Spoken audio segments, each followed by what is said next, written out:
Sì.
Welcome. Everybody's coming in.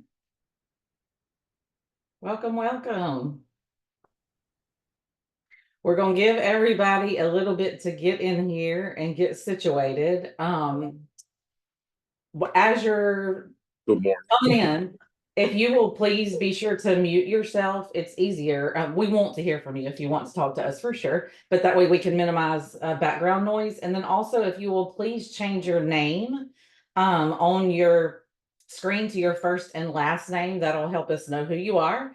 And then we do ask that you keep your video on the whole time. Please, to change your name, you can click if you hover over your picture, you can click the three dots up at the top and then go down to rename. And we want to give you credit for being here. It's required to be here the whole time and participate with the video and all that fun stuff. But we don't know who you are if we don't put your name right there. So if you will please do those things. And again, we're going to give everybody just a couple of minutes. We'll just sit for a second and give everybody just a couple of minutes to get in, and then we'll get started.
Okay, hello. If you're just now joining us, we still got a few people that are coming in. So we're going to give them just another minute or two for everybody to teleport across here.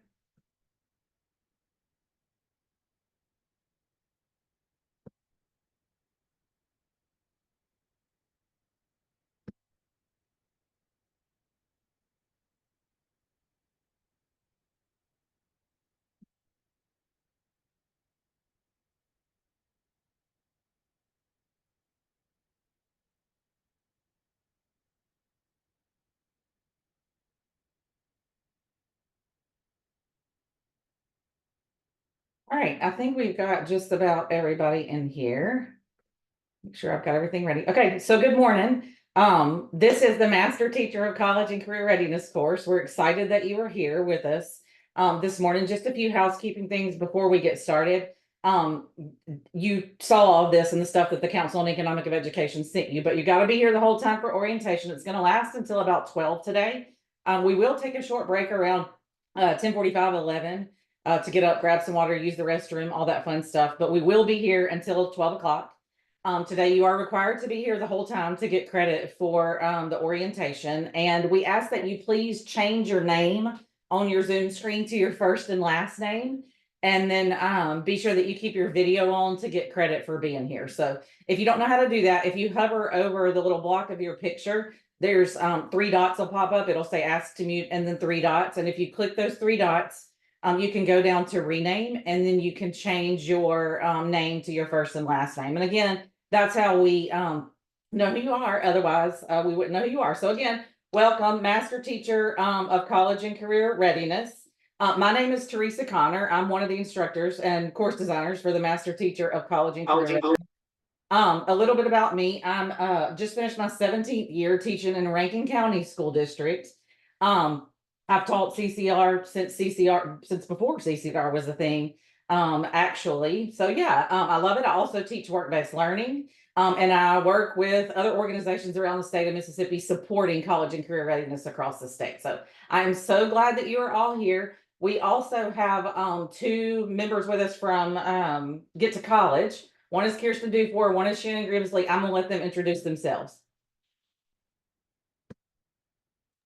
Hey y'all, my name is Kirsten Dufour, Service Director of External Training and Partnerships at Get to College. We're programming the Woodward Hines Education Foundation. I see some familiar names and faces and some new. We're excited that you're joining us on this lovely Monday morning, and we'll be working through this course together. It's Shannon and I's passion project of this class and the master teacher. So we're excited to have you join this elite crew of master teachers of college and career readiness. Shannon?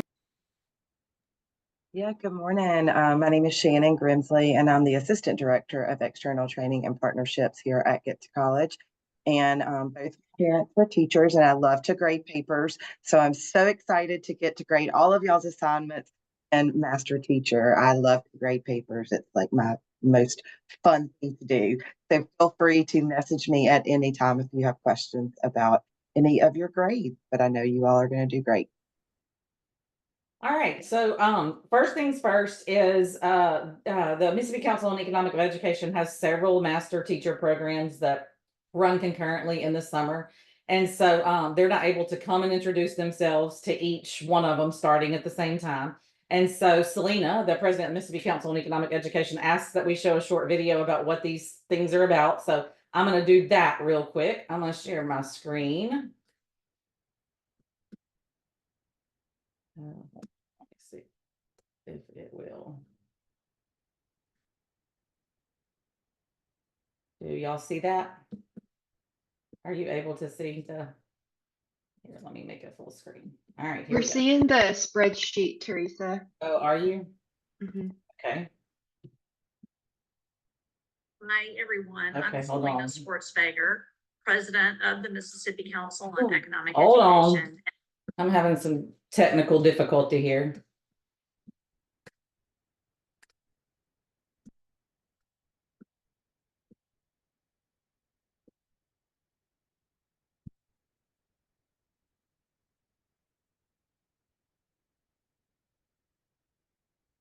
Okay, now do you see it? I think you did. Yep, Okay, perfect. we do. Thank you. Sorry about that. Hi, everyone. I'm Selena Schwartzfeger, President of the Mississippi Council on Economic Education. And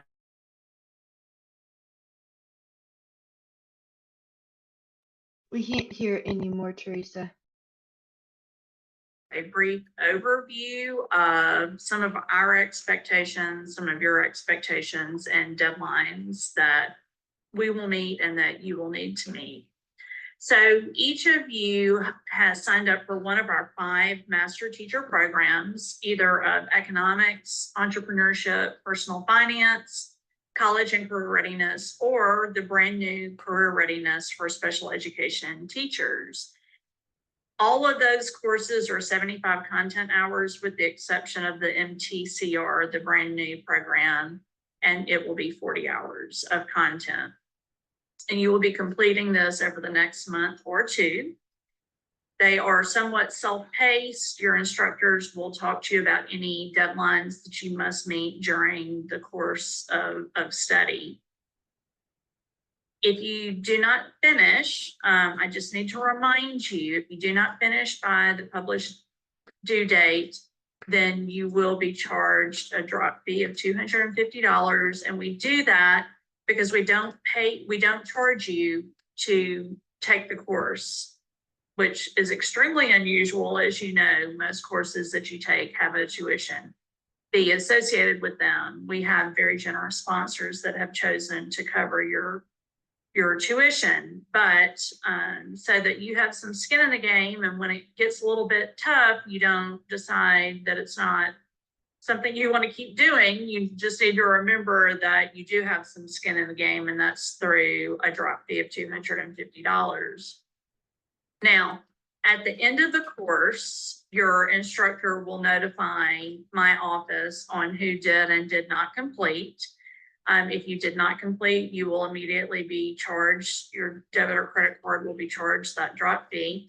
If you did complete, yay, you can all do it. Within 30 days of the day that we are informed of your completion, you will receive from us a completion certificate, continuing education units, a stipend, and instructions on how to apply for an endorsement associated with the content that you completed. Now, the Master Teacher of Career Readiness, the new SPED program, does not yet have an endorsement associated with it, but we are working with the Department of Education on that. If you have issues at all during the course, you're going to message your instructors via Canvas, and I'm sure they'll talk to you about that. If you need to talk to someone in my office, you can also send that message through Canvas and we will see it, or your instructor will forward that to us. So there really won't be any need for any outside emails. Okay, so let's talk about implementation requirements. All 5 of the Master Teacher programs have implementation requirements.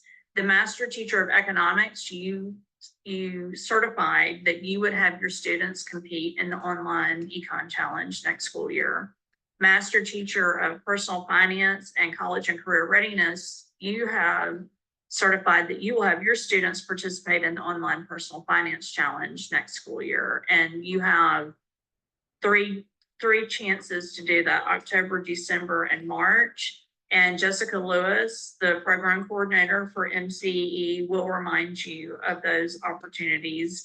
I would personally recommend that you have your students participate in all 3 of them. That increases their comfort level with the content and makes it more likely that they will advance to the state challenge, where college scholarships are awarded for 1st and 2nd place teams.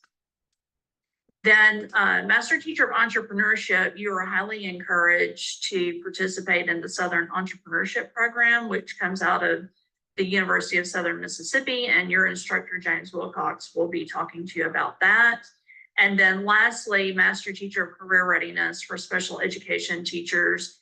Your implementation requirement will be somewhat flexible, but will be written into your course because we know that your students have different levels of ability. So yeah, those are the high notes, things that you need to know. You have excellent instructors for these programs. They've been working with the Mississippi Council on Econ Ed for many years, and we're thankful for them. Some of them are at centers for Econ Ed, some of them are with partner organizations such as the Federal Reserve Banks, and then some of them are hired on a contractual basis, and then other partner organizations such as Get to College. So you are in good hands. When you finish this program, you are going to have all the tools you need to be an excellent instructor in your content area. We do require an 80% pass rate on all individual assignments because this is a big deal. You will be a master teacher of the content when you finish. So we need to make sure you really are knowledgeable, but you're joining a really elite group of teachers in Mississippi that can call themselves master teachers of one of our 5 content areas. And once again, we're just really pleased that you're with us this summer. I know you're going to have a great experience, and I also look forward to being able to sign your completion certificate at the end of the program. So good luck, have a great time learning, and we'll see you on the other side.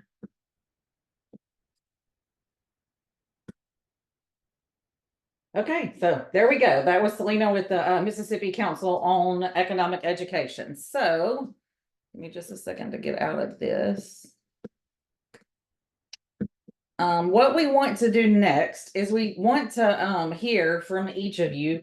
This program is done asynchronously, so this is the only time that we all meet together, and then you get to work on it throughout June and July at your own pace. We have some people who go really fast through it, some people who go slower through it. Just depends. We'll talk about a little bit more about that in a little bit, but we do want to be able to put faces with names, and we want you all to know who you're working with as well. You'll be doing some group collaborative discussions and stuff about some of the stuff in the course. And so we just we want to know who you are, and we want to say hello to you personally. So I'm going to go through, that's why I had that list up that I accidentally showed a second ago, to go through and make sure that I don't forget anyone when we're doing this. What I want you to do when I call on you is just tell me what your name is, like literally 15 seconds. We don't want this to take forever, right? Because we don't want to be here all day. But about 15 seconds, if you'll just tell me your name, your school, the town that you work in, and keep in mind that a lot of us don't know where those are, and then the years that you've been teaching. So I'll go first. My name is Teresa Connor. I teach at Northwest Rankin High School, which is in Rankin County School District. That's in Brandon, Mississippi, Flowood, Mississippi area, which is right outside of Jackson. And I have just finished my 17th year of teaching, fixing to go into my 18th. So literally just like that. Everybody good? And then remember that you're on mute. So when I call on you before you start speaking, and we'll remind you if you don't, but if you'll unmute yourself, that would be fabulous. So I'm just going to start from the top of the spreadsheet that I have. So Brittany Holmes, are you here? Yes, ma'am. Hey. Hello, I'm Brittany Rose from Cleveland, Mississippi, and I teach at Cleveland Central High School. I've been teaching 6 years. Awesome. Welcome. Glad to have you. Okay, Crystal Barr. Hello, I'm Crystal Barr. I teach at the West Point Consolidated School District. That's in West Point, Mississippi. I've been teaching for 5 years. Awesome. Welcome. Glad to have you, Crystal. Okay, Josh Bishop.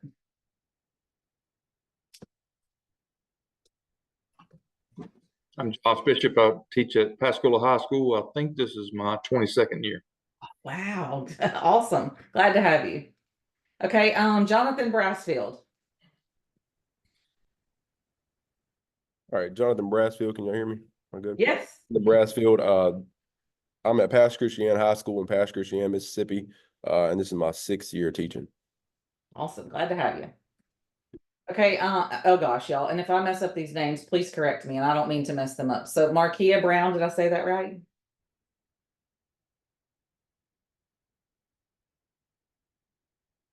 No, if you're speaking, we can't hear you. Okay, we'll come back. What about Christopher Brown?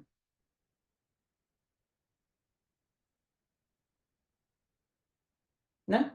Okay, we'll come back there too. Here I go. I Oh. couldn't find my mute button. Oh, okay. Sorry. I'm using my iPad. I'm at work. Yeah. Christopher Brown, Wilson County High School, Wilson County School District in Woodville, Mississippi. Been teaching 5 years. Awesome. Very glad to have you. Don Clanton.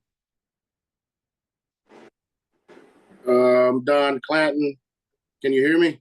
We can. All right, I'm Don Clanton. I teach at Forest County Agricultural High School. I've just finished year 22. I'm going into year 23. Awesome. Glad to have you.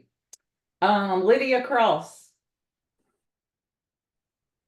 I'm Lydia Cross, and I forgot what I was supposed to tell you. Oh, just your school, your town, and how long you've been teaching, Lydia?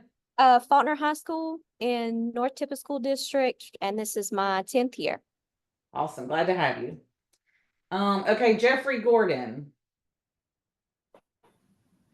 Jeffrey Gordon, Provine High School. I just completed my first year teaching. I'm at Jackson Public School District. Awesome. Just completed your first year. That's awesome. Glad to have you. Jeremy Greenslade. Yeah, Jeremy Greenslade. Hey, can you hear me? Yep. Hey, yeah, my name's Jeremy Greenslade, Pass Christian High School in Pass Christian, Mississippi, and this is year 17 for me. Okay, awesome. Glad to have you. Let's see, Bianca Gully. Hello, I'm Bianca Gully. I teach at Laura High School, and this is year 4 for me. Welcome. Glad to have you. DeAndrea Harrell. Good morning. I teach at Lanier High School, and this will be year 2 for me, and it's located in Jackson, Mississippi. Okay, welcome. And we can't really see you, DeAndrea. I don't know what's going on, but I think I messaged you, but we'll chat about that. Let's see. Okay, next is Callie Harris. Callie, are you here?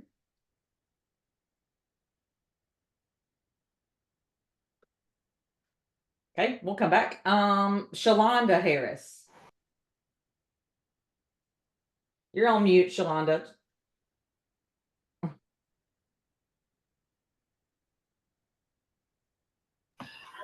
All right. Good morning. I'm Shalonda Harris. I teach at Vicksburg High School here in Vicksburg, Mississippi. I am going into my 3rd year of teaching. Okay, welcome. Glad to have you. Sonia Harvey. Hi, I'm Sonia Harvey from Starkville High School, and I've been teaching for 16 years. Welcome. Glad to have you. Leslie Abear. Hi, I'm Leslie Abear. I'm actually not at a school anymore. I'm with Mississippi Public Broadcasting, and that's here in Jackson, Mississippi. I do live in Brandon, though, and I have been teaching for 10 years, going into my 11th, and I will be teaching just differently than I have in the past. Awesome. Welcome. Glad to have you. Latifa Johnson. Hello, I'm Latifa Johnson. This is my 6th year teaching. I teach at Pearline High School in Jackson, Mississippi, with Jackson Public School District. Awesome. Glad to have you. Shalonda Johnson. Good morning. My name is Shalonda Johnson. I teach at Jefferson County School District in Fayette, Mississippi, and I'm going into my 4th year teaching. Hey, welcome. Glad to have you. Dominic Kelly. Hi, I'm Dominique Kelly. I teach at Hernando High School that's in DeSoto County, and I've been teaching for 5 years. Welcome. Glad to have you, Dominique. Misty Lemoyne.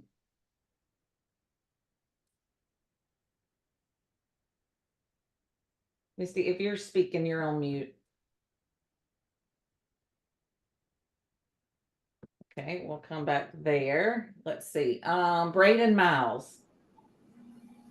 Hey, I'm Braden Miles. I teach at Pasco High School, and this will be my 4th year. So welcome. Glad to have you. I think, Misty, I think I see you. Are you there? You want to go ahead and introduce yourself?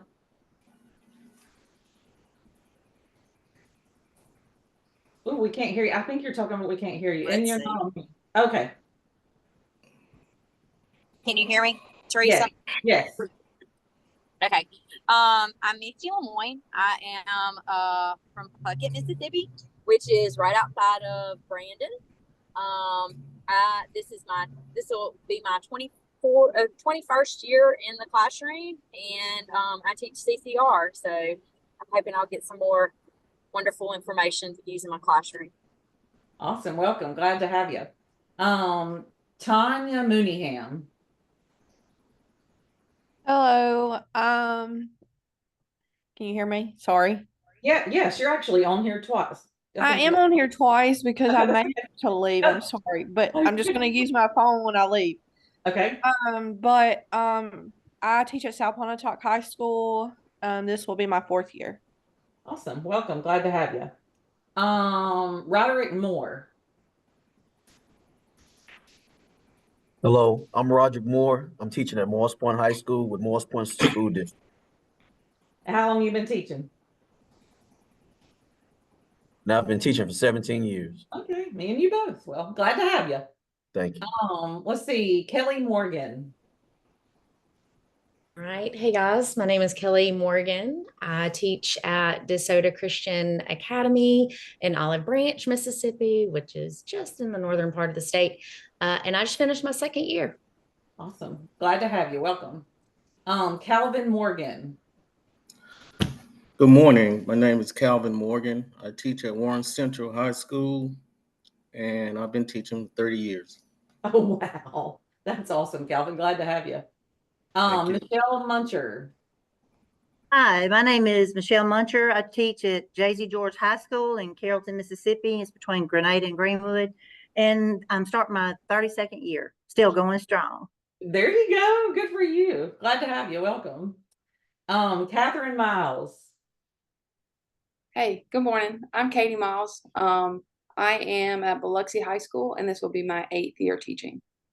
Awesome. Welcome. I'm going to make a note. I hope if I call you Katie, when I respond, I mean, Catherine, when I respond, you can say, hey, remember it's Katie. I hope I remember that. Okay, Rodney Parker.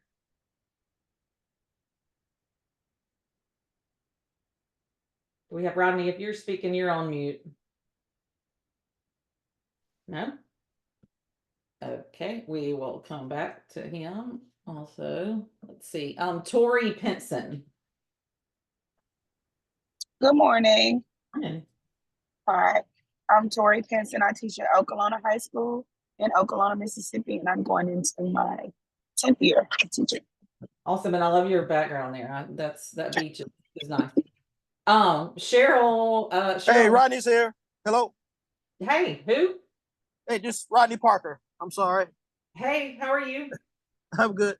Can I introduce myself now? Yeah, go ahead. Hey, team. This is Rodney Parker. I'm a JRTC instructor at Callaway High School in the Jackson Public School District, Jackson, Mississippi, and this is my 3rd year teaching. And sorry about that. No, welcome. We're glad to have you. Also, we can't see you. It just says Raps iPhones. Oh, there you are. Okay, perfect. Perfect. All right. Cheryl Ransall.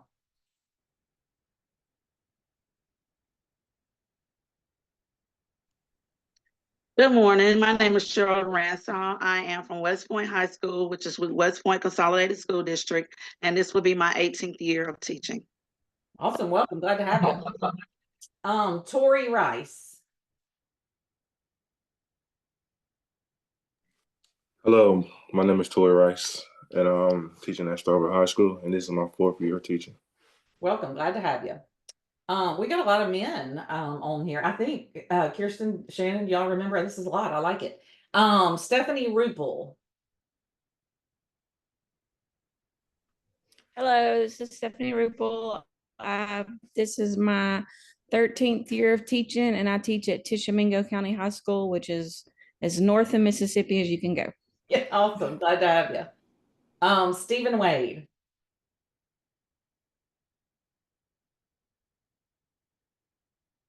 Stephen, if you're speaking, you're on mute. No? Okay, we'll come back. Carlisha Walker.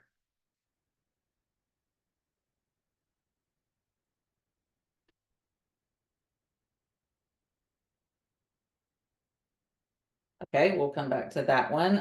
Carrie Watson. Hey, how you doing? My name is Carrie Watson.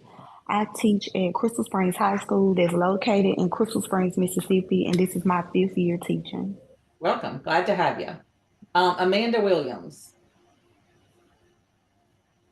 Good morning. I'm Amanda Williams. I teach at East Central High School in Hurley, Mississippi. I've been teaching middle school for 14 years. This will be my 1st year to teach high school. Oh, awesome. Welcome. Thank you. Hey, Teresa, we're having some technical difficulties. Someone is chatting me. It looks like Carlisha's having a hard time coming off of mute, but she is messaging me and they are here. Okay, perfect. I think it says she's off mute. I will come right back, Carlisha. We'll let you work on that and we'll come right back to you. Thank you for letting me know, Kirsten. Cynthia Winston. Good morning, everybody. I'm Cindy Winston. I teach at Clinton Christian Academy in Clinton, Mississippi, just outside Jackson, and this is my 9th year to be teaching. Awesome. Glad to have you. I'm going to make a note too. Cindy, not Cynthia. So gotcha. It doesn't matter, either one. We'll do either one too. Perfect. Okay, let's see. Lindsay Babcock. That's me. Hi, I'm Lindsay Babcock. I work at Lewisburg High School in Olive Branch, Mississippi, and this will be my 3rd year teaching. Awesome. Welcome. Glad to have you. Yolanda Branch.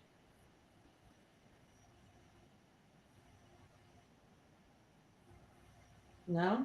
Okay, we'll come back. Gwendolyn Henderson. Hello, I am Gwendolyn Henderson. I will be teaching at Clinton High School this year. This is my 10th year teaching, and Clinton High School, of course, is in Clinton, Mississippi, which is outside of Jackson. Awesome. Welcome. Glad to have you. I think I see Yolanda. Are you on there, Yolanda? You want to introduce yourself? Yes, ma'am. My name is Yolanda Branch. I teach at the Holmes County Consolidated School District in Lexington, Mississippi. I'm going to my 4th year of teaching. Perfect. Glad to have you. Tanissa, I think Tanissa Jeffries.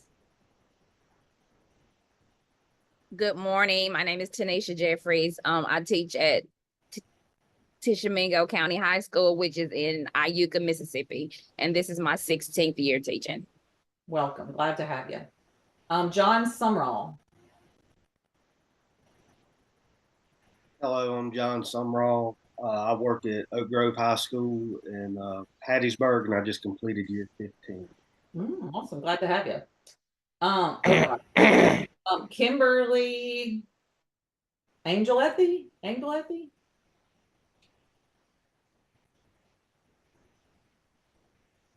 No? All right. Hi, it's Kimberly Angeletti. I teach at Natchez Adams School District in Natchez, Mississippi. And as of tomorrow, because we still have students, it'll be my first year teaching. Okay. Well, good. Glad to have you. Tiffany Elsie. Hello and good morning. My name is Tiffany Elsie, and I am teaching at Holly Springs School District, Holly Springs High School in Holly Springs, Mississippi. And I am finishing up my 8th year. Thank you. Glad to have you. All right, I'm gonna go back to some that we missed and see if they've been able to join us since then. So do we have Markia Brown?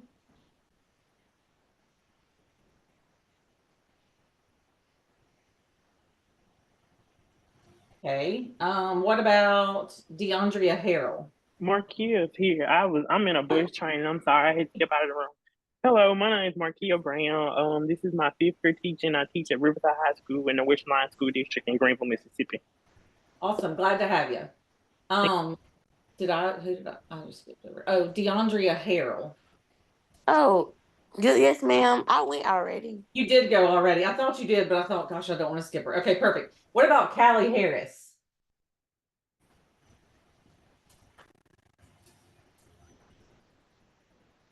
No Callie Harris? Okay. Let's see. What about Stephen Wade? I think I saw you on here, Stephen. If you're speaking, Stephen, you're on mute. Yes, I'm here. Hey. Can you hear me now? I can, yes. I'm unmuted. Yeah, we can hear you. Okay. Stephen Wade. I've been teaching since 2018. I'm at Newton County High School. Awesome. Glad to have you. Hey, Teresa, Callie Harris is here. They have messaged me. So their district has everything locked down and they're unable to get their camera up and running. The tech guy is working on it, but can't during the meeting. Perfect. Okay, thank you. Thank you for letting me know. And then Carlisha Walker. Hello, I'm Carlisha Walker. I teach at LaFleur County High School. This is going to my 6th year teaching, I think. Awesome. We're so glad to have you. And is there anybody else on here that I missed? I don't think I did, but if I did, please unmute and let me know. No? Okay, perfect. Okay, so at this time, what we're going to do is I'm going to turn it over to Kirsten and Shannon. Oh, hey. Yes, this is He-Man Briggs. Okay. Oh, and I did skip right over you. I'm so sorry. Thank you for letting me know. Tell us about yourself. Yes, I go by Lamar. I'm at Natchez Early College in Natchez, Mississippi. I've been teaching high school for 11 years, 26 years total.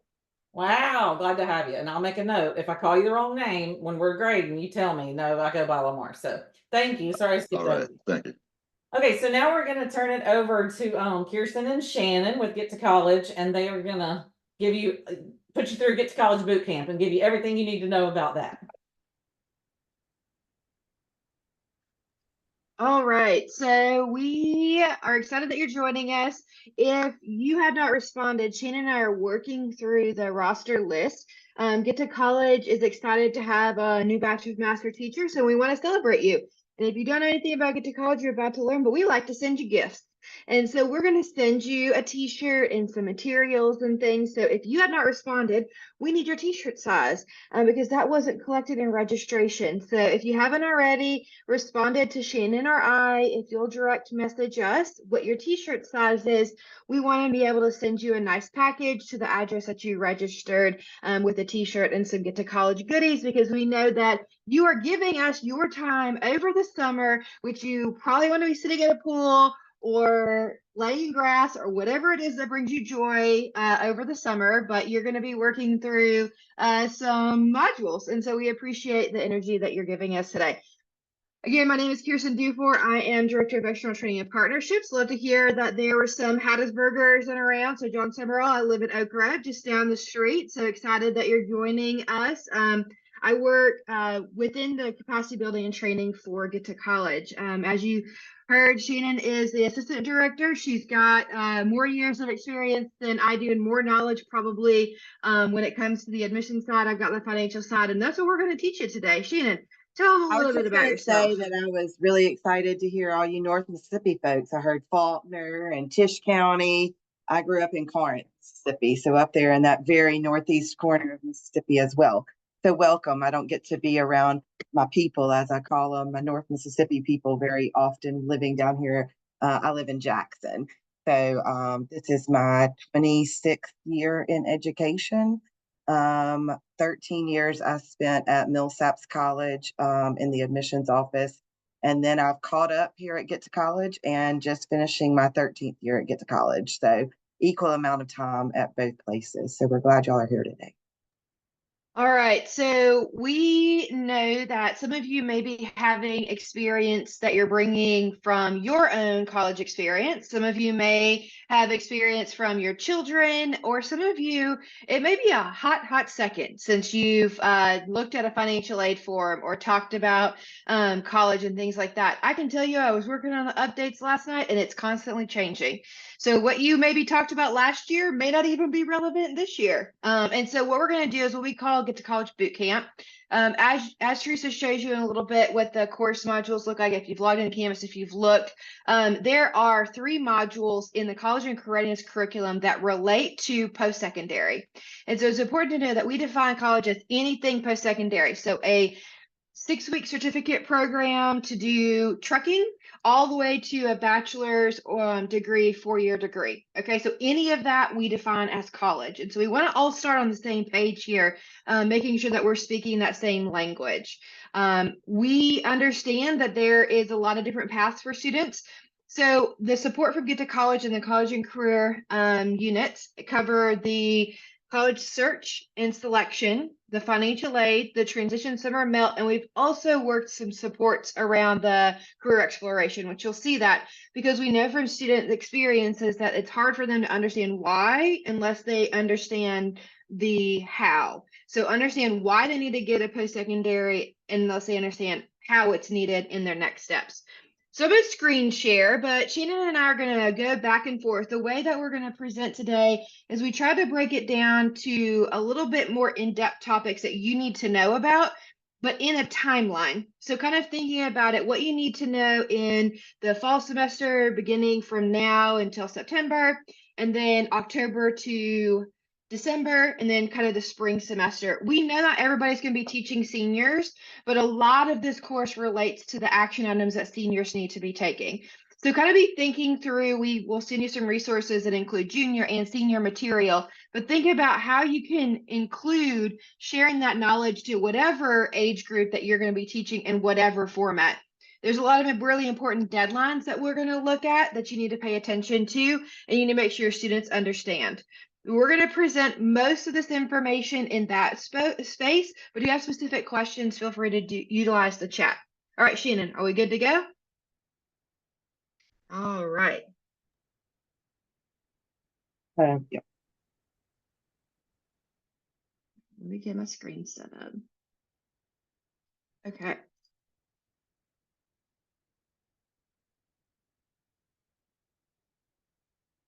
All right, so if you'll drop in the chat how you define college. When a student sits down in your CCR class, how do you define welcome to the college side of college and career readiness?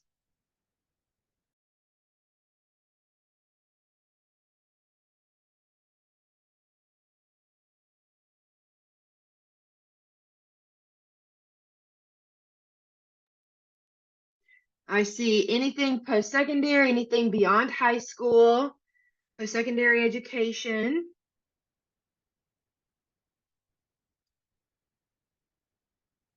Anything post-secondary. Next chapter of life after. Higher learning, I like that a lot. Appreciate that. Specialized education, place of prayer for future jobs, education post high school, learning preparing you for your career, and training, education experience past high school, preparing for career. So you kind of got a mix here of like relating that to the preparation for what that career or next step looks like. It's after that expectation beyond just graduation. Usually 2-year education, an institute of higher learning, provides higher education, from anything beyond high school diploma for firefighter engineer. I appreciate that, Leslie, because a lot of times people will say, well, I'm not going to college. And we ask them, okay, well, what are your plans after high school? And they say, oh, I plan to do this program. Well, that program requires a certificate of which they usually get through the community college or on-site training through the community college and has to be paid for, right? We kind of use that as our litmus test is like, do you have to pay for that certificate program? Well, that is post-secondary. You're advancing education and you're finding ways to pay for it, which we're going to spend a lot of time in this course talking about because that's a big piece for students. Institution offers large general education, post-technical professional training. Okay, that's interesting. We're going to talk kind of about the different types of colleges throughout today. And your role in college and career readiness is to really lean into, there are a lot of different options. There are different options with degrees, there are options with the college searches and having that student make sure they're having a decision that's a large financial investment that's very well thought through. All right, thank you for your feedback. We appreciate your engagement today, and we hope that continues for the rest of this presentation. All right, Sheena, I'm gonna hand it over to you and introduce who we are. Morning. So Get to College is a program of the Woodward Hines Education Foundation. So I want to go a little bit further into who Woodward Hines is. I know Kirsten talked to y'all about how we define college, but I wanted to read to you the mission and the vision of the Woodward Hines Education Foundation. So like I said, Get to College is a program of this larger foundation, the Woodward Hines Education Foundation. So our mission is to help more Mississippians obtain post-secondary credentials, college certificates, and degrees that lead to meaningful employment. So that's our mission. And our vision states that we envision a Mississippi where all people can secure the training and education beyond high school that will allow them to enhance their quality of life, strengthen their communities, and contribute to a vibrant and prosperous future for our state. So just like you all as teachers, we want to help take that next step with the students in Mississippi, whatever that next step is, so that we are making Mississippi a better place so that our students can go out and earn family sustaining wages. I mean, that's something that we really talk about, not just a job, but somewhere, a place where a student can go out and earn that family sustaining wage where they can actually support their family and the people around them. So that is our mission and our vision, and that is what we strive to do in all of our programs. Some of the things that we do at the larger foundation is we do grant making and some other things like that. We also kind of work with other entities around the state, institutions of higher learning, different of the larger organizations, Mississippi Financial Aid, other places, working with those partnerships to kind of make sure we're all on the same page to help more Mississippians trying and gain these post-secondary credentials. So that's who we are in a nutshell there. We do offer 3 physical centers within the state of Mississippi. So when I say centers, actual physical building. So they are in the green spaces you will see. Those are the counties that our North Mississippi Center cover or serves. And then our Jackson Center covers those, what, 1, 2, 3, 4, 5, 6, 7 counties. And then those 6 coastal counties. So the North Mississippi Center is actually in South Haven, Mississippi. We are actually here in Jackson, right off Lakeland Drive. And then our Gulf Coast Center is in Ocean Springs.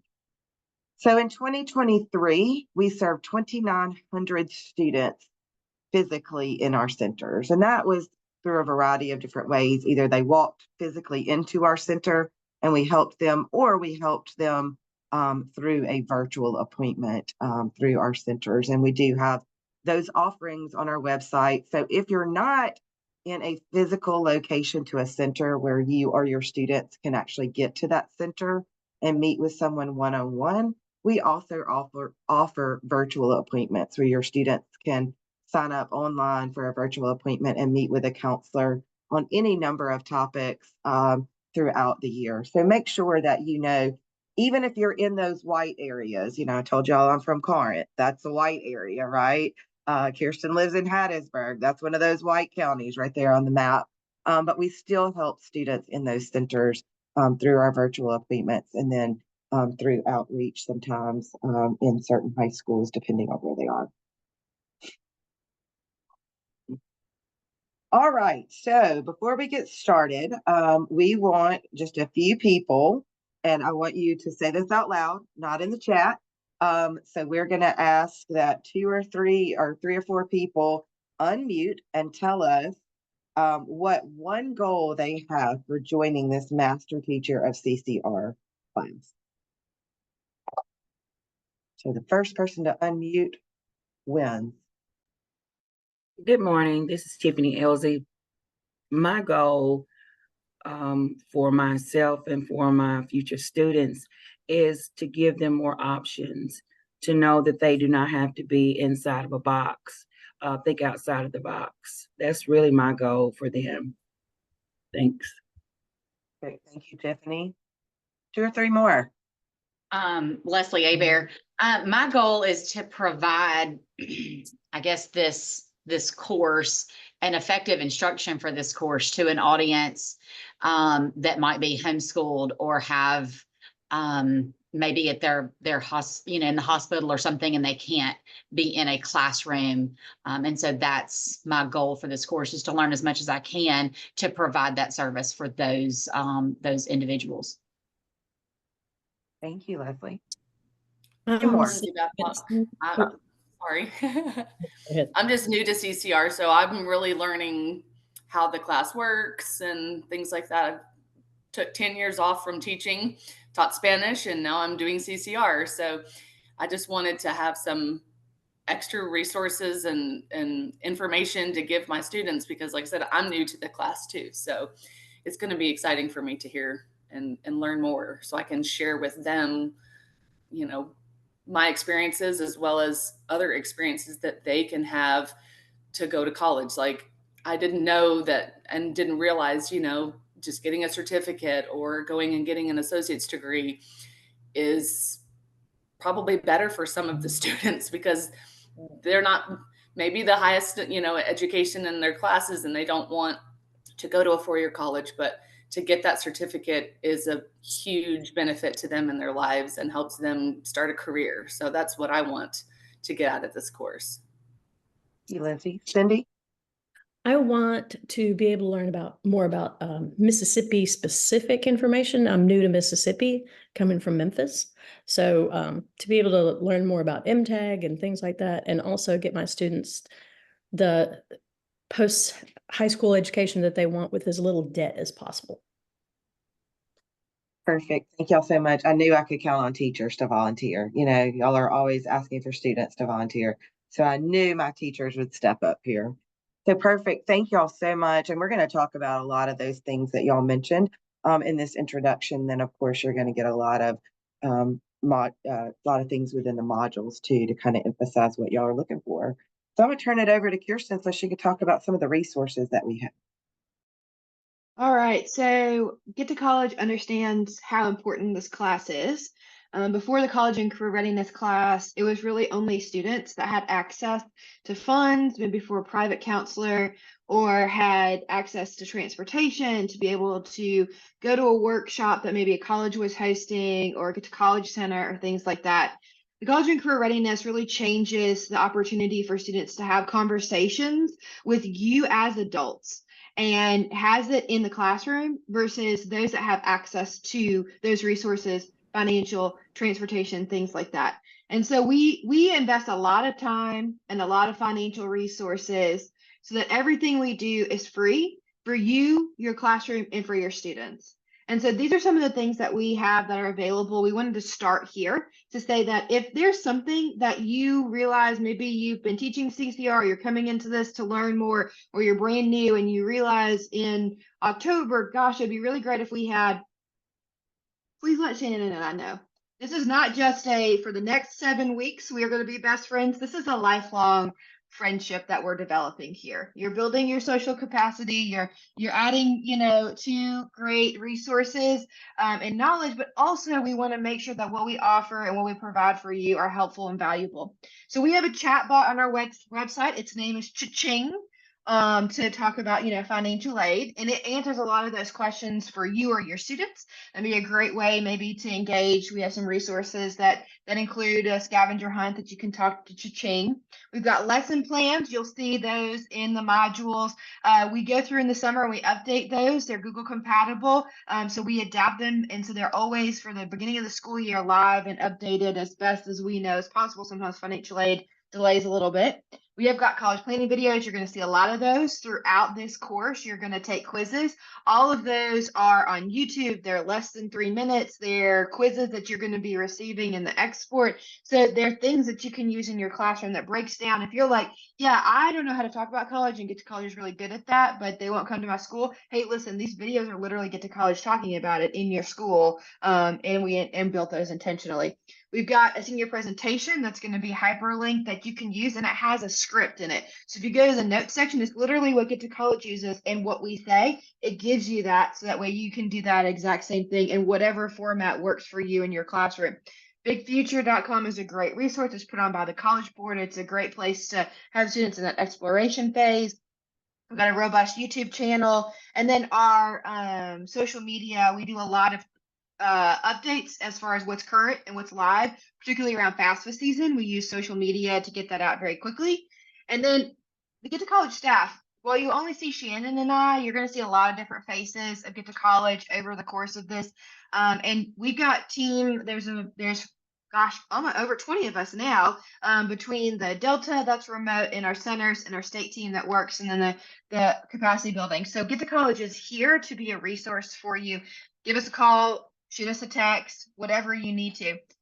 The picture that you see there is the College and Career Readiness Workbook. This is a free workbook. It's about 52 pages. We're working on updating it for the 24-25 school year. The request form is live. It's in the modules in the Canvas for Master Teacher for you to request. We ask that you either request for your whole school or just for your classroom. We do get duplicates. We do pay for these to be printed for you and shipped to you. So we try and be a good steward of the foundation dollars. And so if I'm requesting for all of Get to College and I know I need 300, I'm going to talk with my other CCR teacher. So just kind of do a little management there, but you may get reached out to if there's a duplicate. We'll be sending those. We know that there's some continuous schools that are even a part of us here that will be starting mid-July. And so we're trying to get those out to you. If you don't get printed versions by the start date, you'll get digital versions.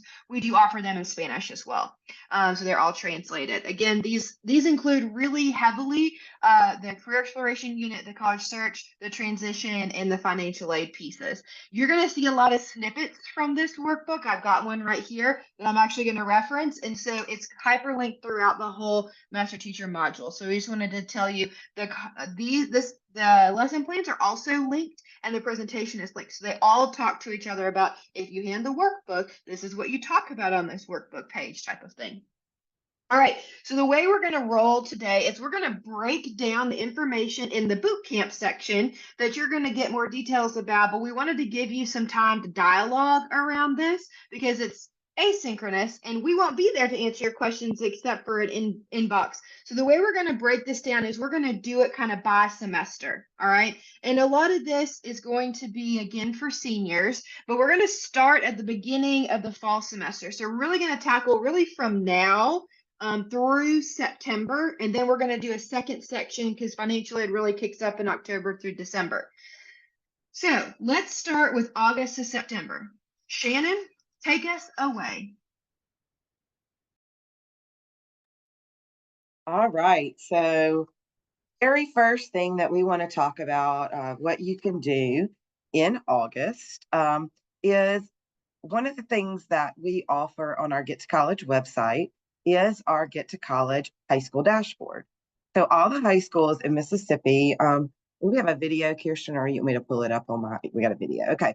So we're going to show you where to find this, first of all. So you'll go to Educators and High School Dashboard, and then you'll click that box. All right, Kirsten, if you will pause that video for me when it gets to where we can see everything. Thank you. All right, so this is an example of what all you can see on your high school dashboard, okay?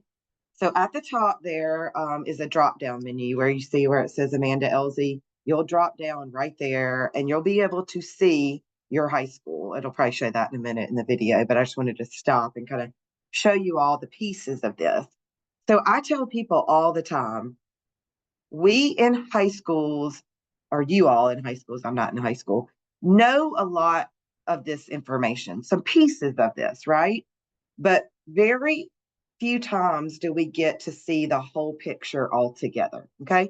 We may know what our high school graduation rate is at our particular high school. Maybe we do, maybe we don't.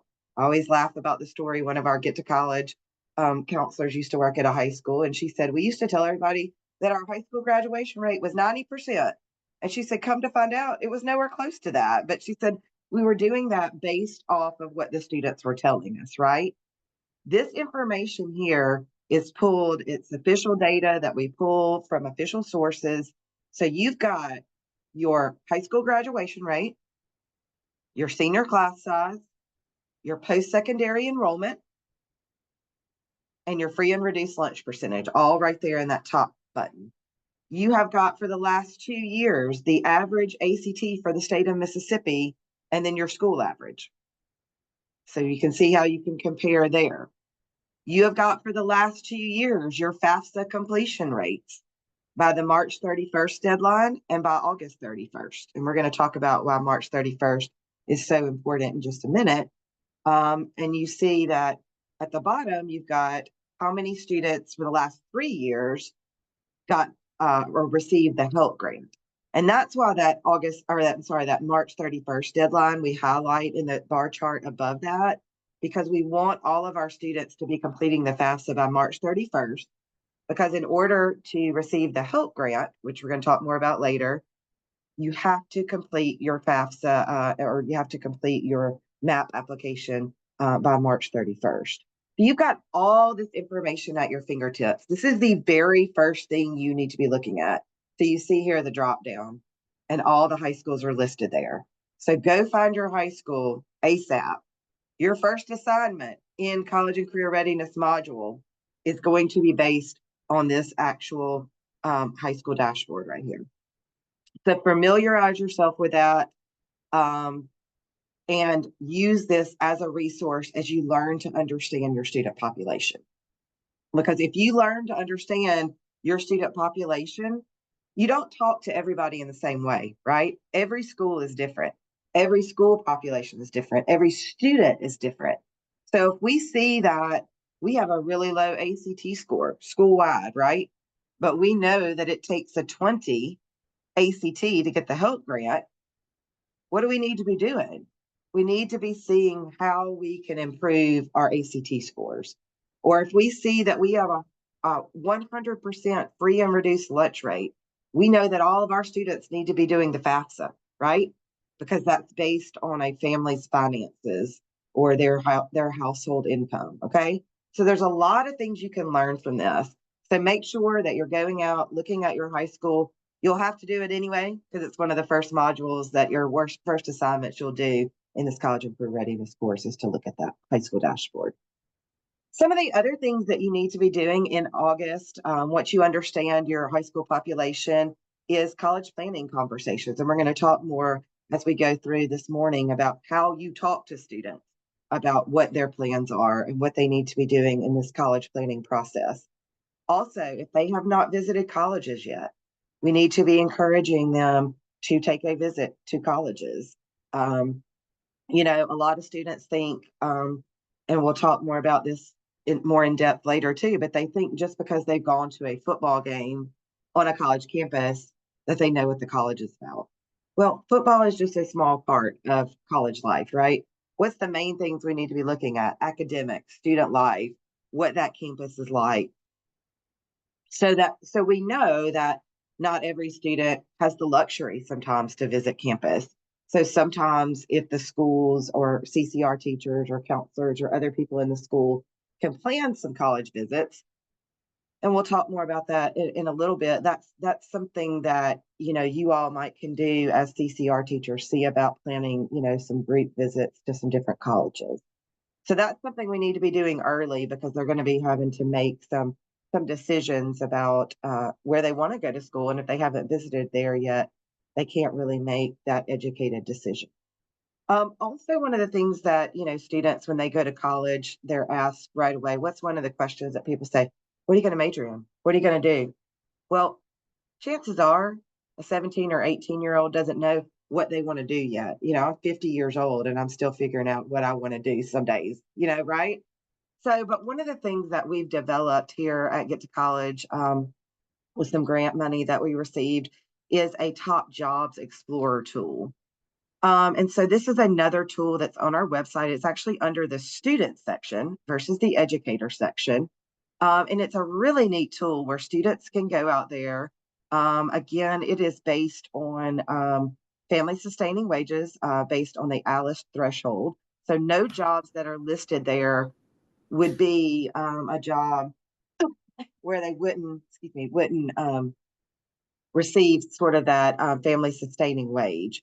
They can query that by job cluster. They can query it by regions of the state to see what jobs are most in demand. There is a salary range on each of those. There is an education level on each of those. So say I want to be a LPN, you know, this tells me how many years I need, what type of degree I need. It even tells you what colleges offer those particular programs. And when you hover over that college, you can actually click on that and it will actually take you to that college's page that talks about those particular majors. So please use this Top Jobs Explorer tool with your students. And again, it is under the student section, and you're going to have some assignments too where you look at this as well. But that is a great tool for your students to be using. We've only had it, about 2 years, Kirsten? Yeah, about 2 years.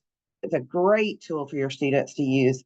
They may think they want to be a doctor, but they have no idea how many years it takes to be a doctor, what type of education they need. Or they may think they want to go into welding.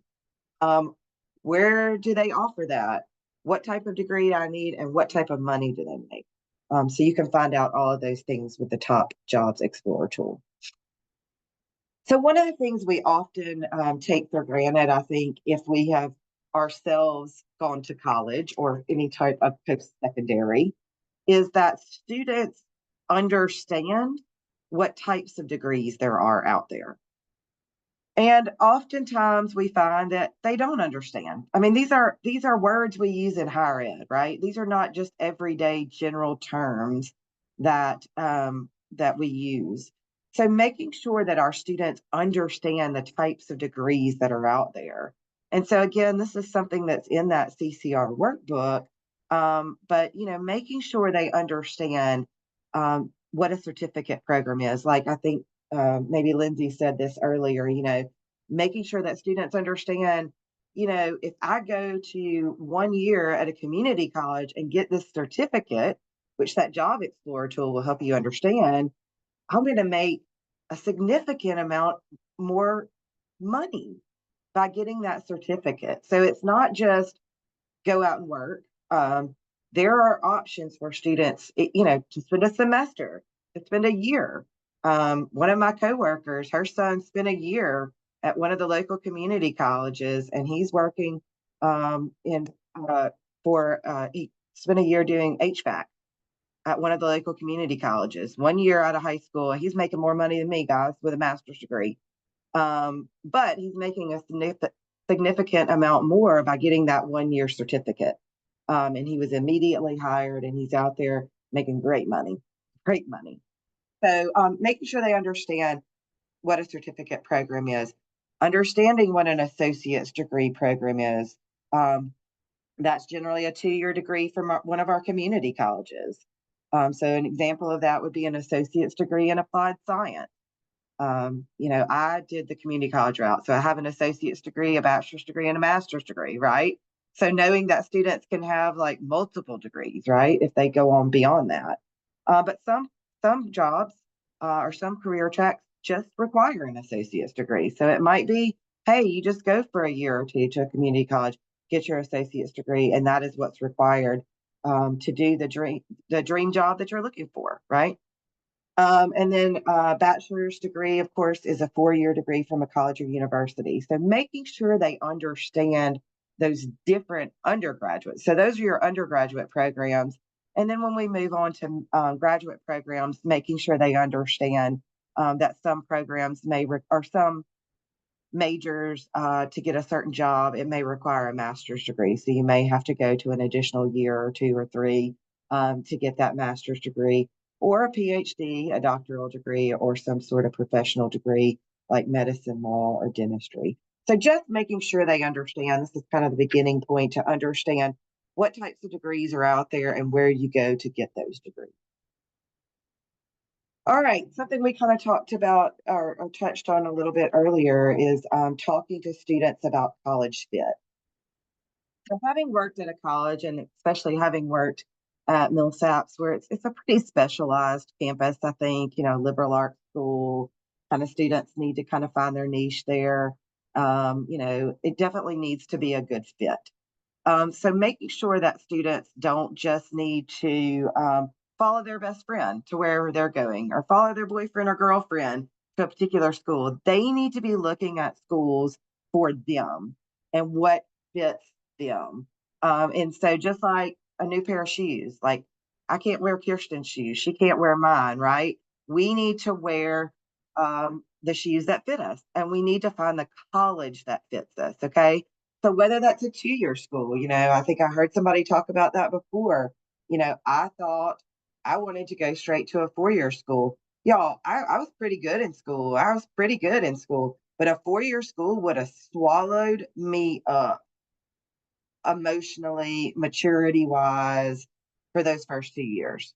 Whereas many people can go on and do that right away, right? But for me, the best thing was to go to a 2-year college for that, more for me, for the maturity piece, right? More than the academic piece. So you got to think about where you are, in that realm, but also, a big campus, a small campus, student to faculty ratio. Do I want to be in a big class of 500 students, right? Or would I rather be in a class of 30 students my freshman year?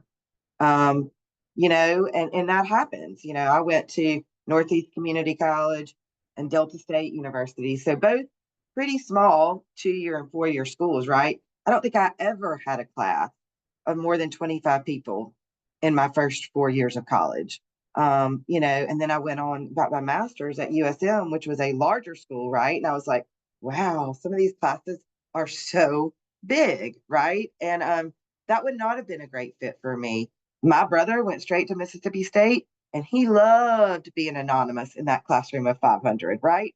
So it just depends on what you're looking for, what resources are offered out there for you, what majors they offer. If I want to major in agriculture, I might not want to go to the University of Mississippi. I don't think they have a degree in agriculture. Maybe, I need to look and see what types of degrees are offered. You know, if I have my mind set on something, I need to make sure that whatever colleges I'm looking at offer that. And then location. Do I want to be in a big city? Do I want to be in a small town? Do I want to be in a town with one red light? Right? There's some of our community colleges that literally you make the block, right? And you've seen the community college. I took my son this past summer. He plays summer baseball, and we went to one of our smaller community colleges to play. And he was like, "Is this a college?" And I was like, "It sure is." And we made the block, and he was like, "That's it?" And I'm like, "Yeah." And he was like, "Oh, I could never go to a school this small." Right. So, like, he was 16 at the time, 15, you know, making those decisions just by seeing, you know, the size. You know, he's been to a larger campus before, but he had no idea that where we were playing baseball, right, was a college campus. And it's a great school. It's a great community college where a lot of our students go and thrive. But for some, that small environment might not be great. And then housing, you know, our students are really looking for luxury housing in some cases, right?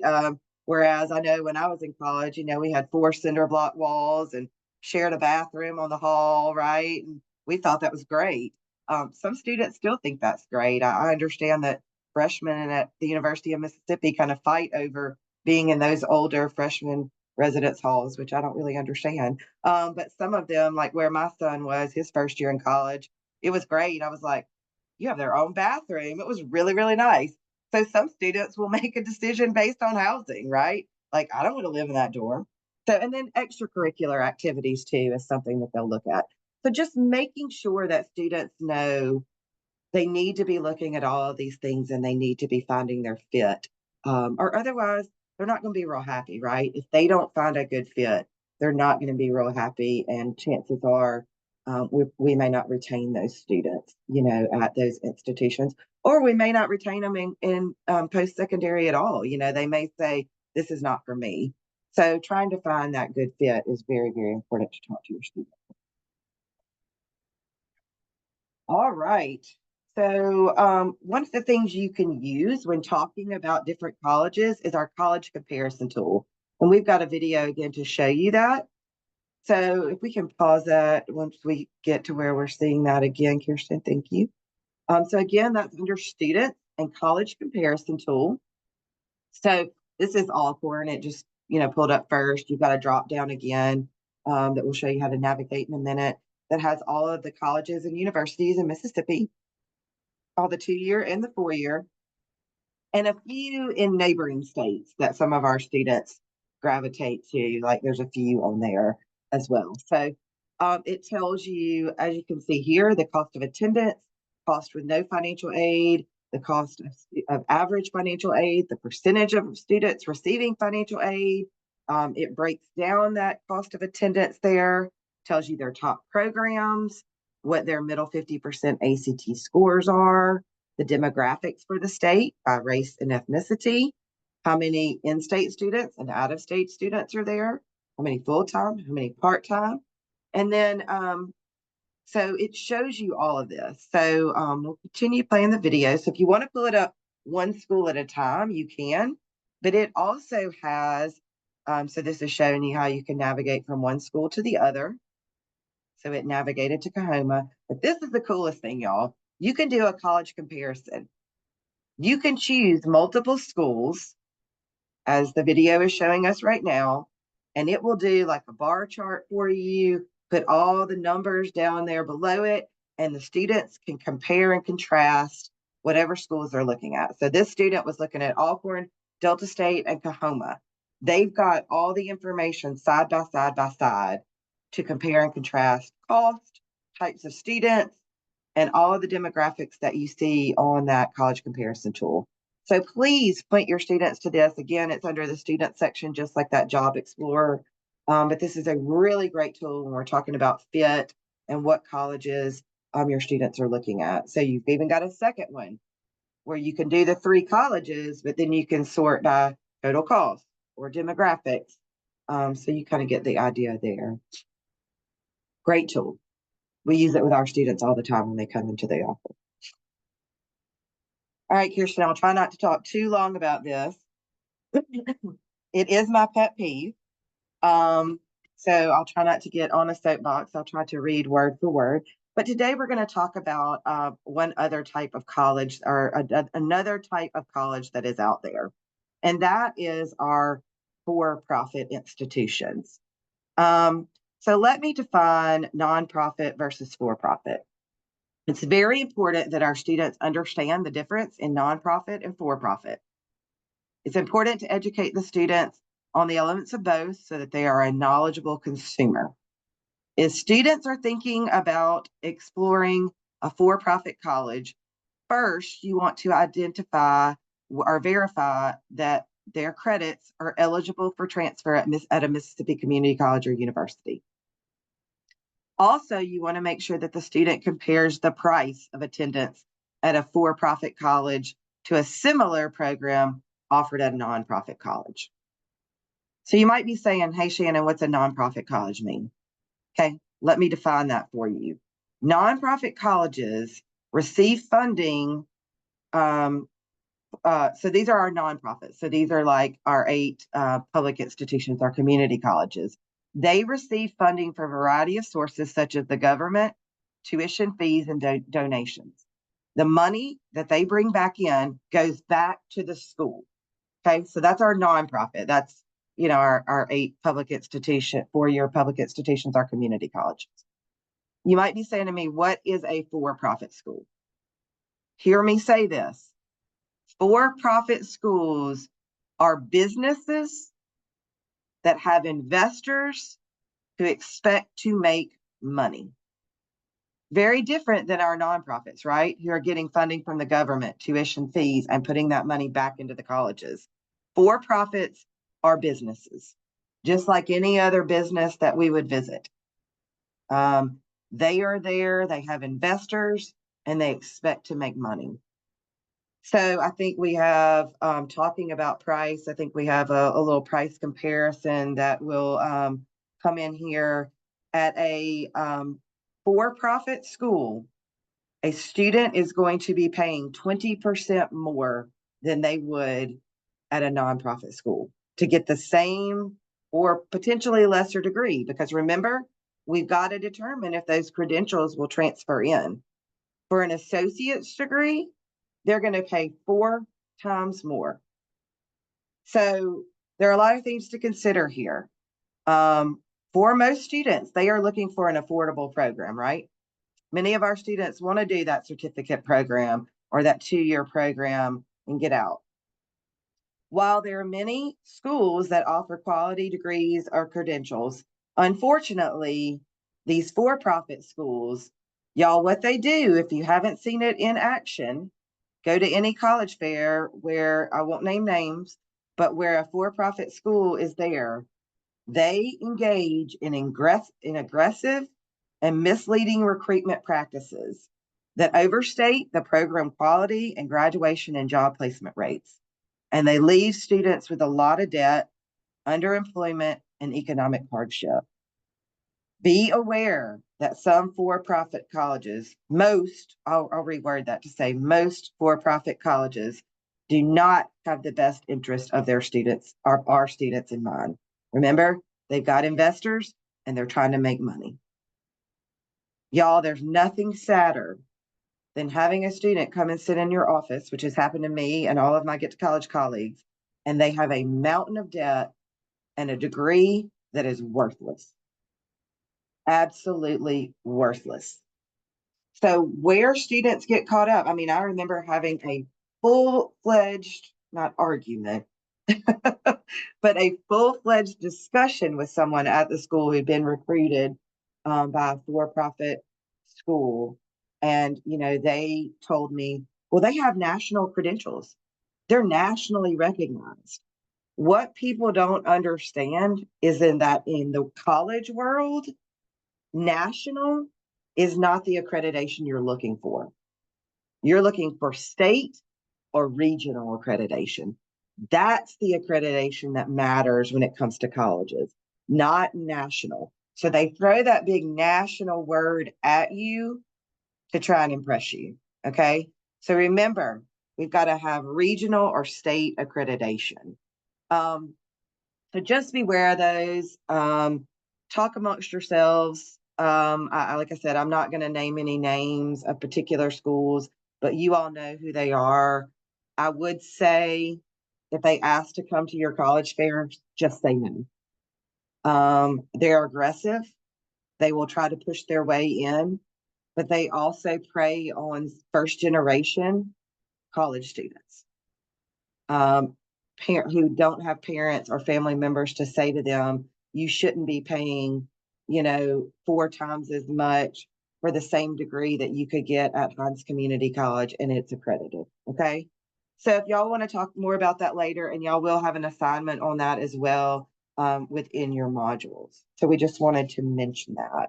So while we're talking about college options and college types, we've already talked about for-profit versus nonprofit. So some of our nonprofits are schools that we want to talk about. We've got our public institution, which, like we said, do get government funding. So here in Mississippi, we all of our 8 4-year public institutions. And then you have private here in Mississippi, Tougaloo, Belhaven, Mississippi College, Millsaps. There are some others, Blue Mountain, Rust. So there are your private schools. And then, of course, we've got our community college or a 4-year institution. So we got to decide, do we want to go to public? Do we want to go private? Do we want to go community college or 4-year, like we've talked about already? Do we want to look at a historically Black college or university, an HBCU? Many students want that. They want that fit of an HBCU. And so we do have several HBCUs here in Mississippi, both on the community college level and on the 4-year level. You've got Jackson State, Kahoma, you've got Tougaloo, you've got, so we've got a public, a private, a community college that are all HBCUs. So, Mississippi Valley, Alcorn, we have a great HBCU community here in Mississippi. We're really blessed to have a lot of different options in that arena. So many of our students will want to look in that direction. Do I want to go to a college that has a religious affiliation? Some schools will have a religious affiliation and they'll require you to attend chapel, or they'll require that all of their classes are taught from a religious aspect. That's important, y'all. Not everybody wants a class taught from a religious aspect, but some do. And so if you don't want a class, every single class that you're in, I know there are some of our religious affiliated schools here in Mississippi that every class you're in, even if it's a math class, there is some sort of religious aspect to that class.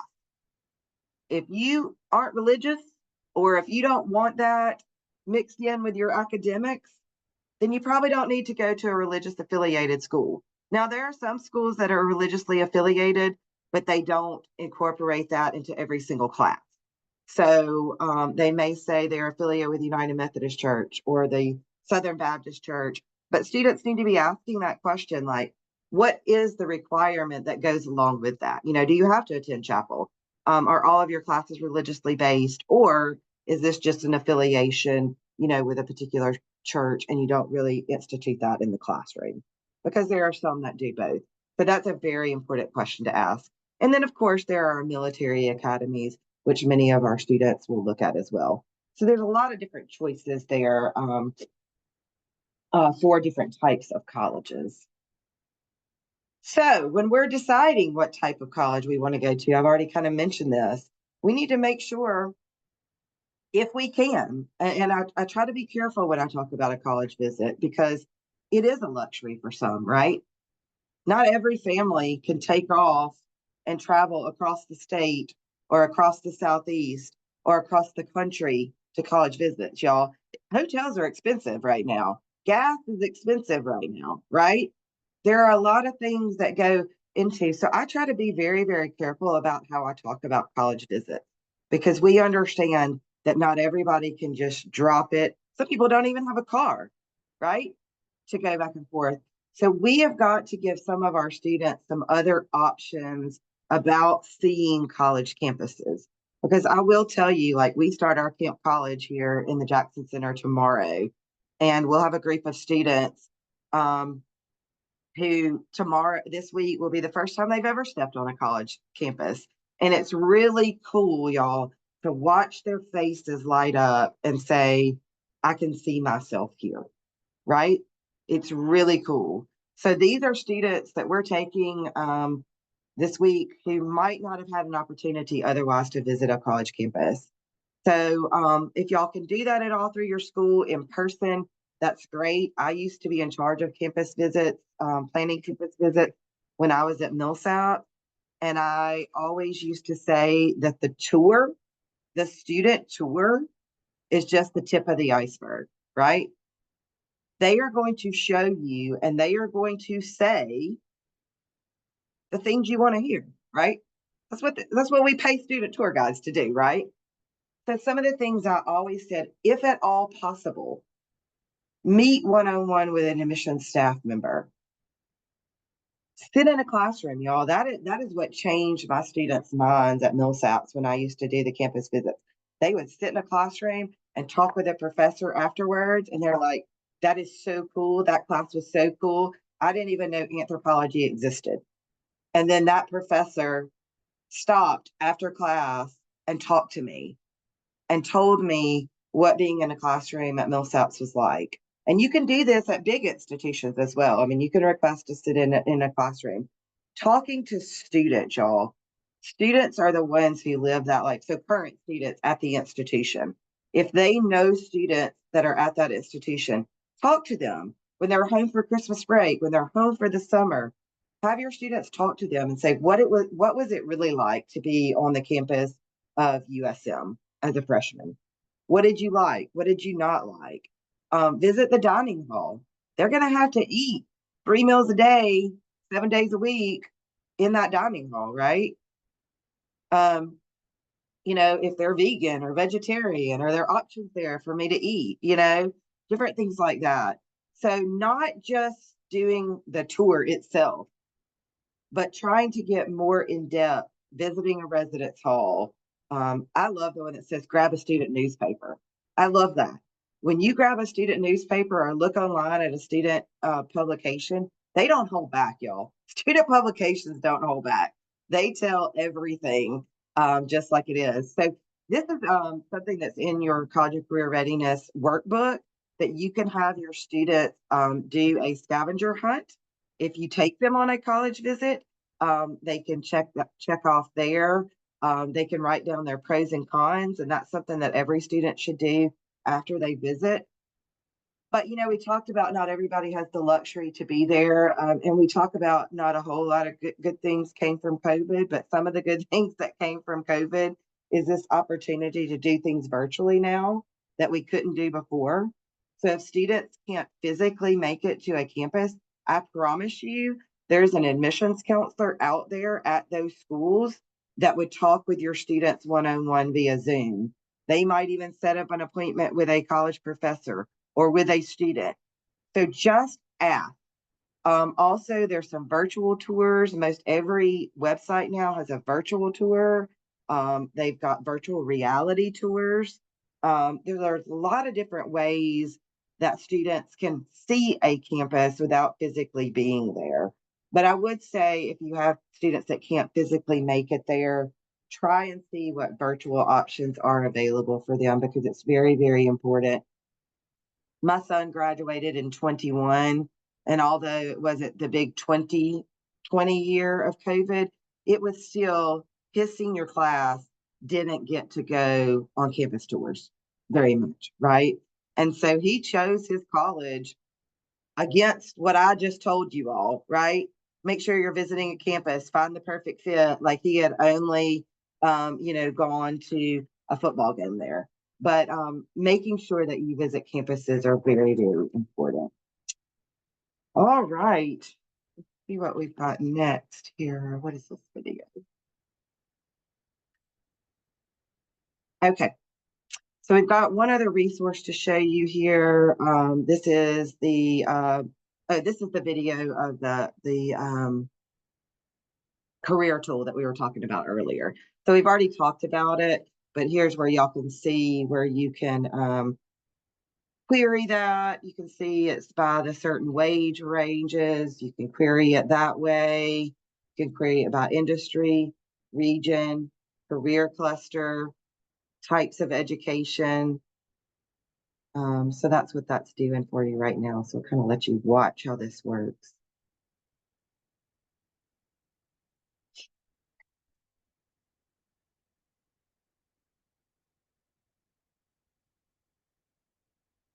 Yeah.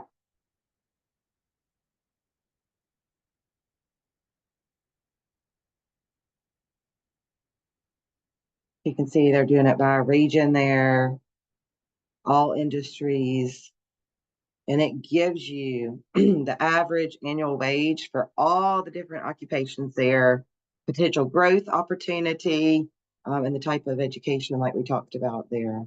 So that's a really cool tool. All right, I'm gonna turn it over to Kirsten.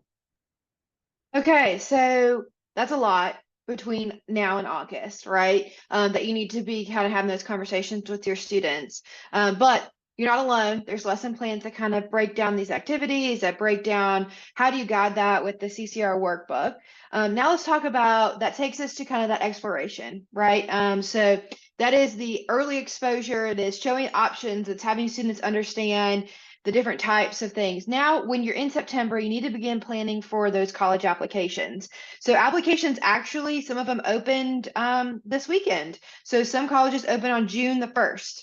Some colleges in our state open, most all of them by August the 1st, and some of them are first come, first serve. I know there's Maroon at midnight for Mississippi State, that the sooner that you get your application for admission in, the sooner that you get your housing opportunity when those open up. So if you're like, oh gosh, I'm teaching seniors, we haven't had these conversations, that's okay. We just want to make sure that you're knowledgeable so that when you start in early August, you're telling your students, okay, we've got to hit the ground running because there's all these search and pieces that we need to know about. So let's dig into around applications in September. So one of the things to have your students prepare for are their college resume and their college essay. While a lot of Mississippi's colleges do not require these things for admission, some colleges do. Some of the private colleges, such as Millsaps, Tougaloo, Mississippi College, Belhaven, they do require you to upload your resume, to have a personal statement as a part of the initial application. Our public institutions do not, but they are all going to require those things for scholarships, which those typically open up in the fall semester for those institutional scholarships. You have some different modules that you're going to be working on that looks through, professional resume versus like a college resume. Professional resume, your students are going to highlight their transferable skills into work. Well, in college, they're going to really rely on, hey, these are the leadership. These are the achievements that I've done. In the CCR workbook, we actually have some pages that help a student write a resume, helps them brainstorm what are the things that we've been involved with and things. A lot of college reps will tell you if a student has had family obligations, maybe they haven't been able to be in a club or organization because they have to go home and take care of family members, whether those are older or younger or whatever that looks like. That can be translated in the college resume as well. So make sure that they really present all of the things that they've been able to lead and do. So just because they don't have work experience, they don't have a lot of extracurriculars, talk to them, have them think through what has their time been spent doing and how can that translate to the resume. And the college essay, we've got some videos, you've got an assignment that you're going to do. We essentially say keep it brief, keep it a story that only they can tell. We've also got some prompts in the workbook that will help them think through a personal statement, because it is really the only time that they get to share their voice oftentimes with those that are determining, hey, are you going to be admitted, or hey, are you going to get the scholarship that's going to help you pay for college? And so keeping it brief, keeping it to the story that only they can tell is really important there. You're going to get some guidance on that. You're going to review an essay and then kind of work through how do you help a student prep there.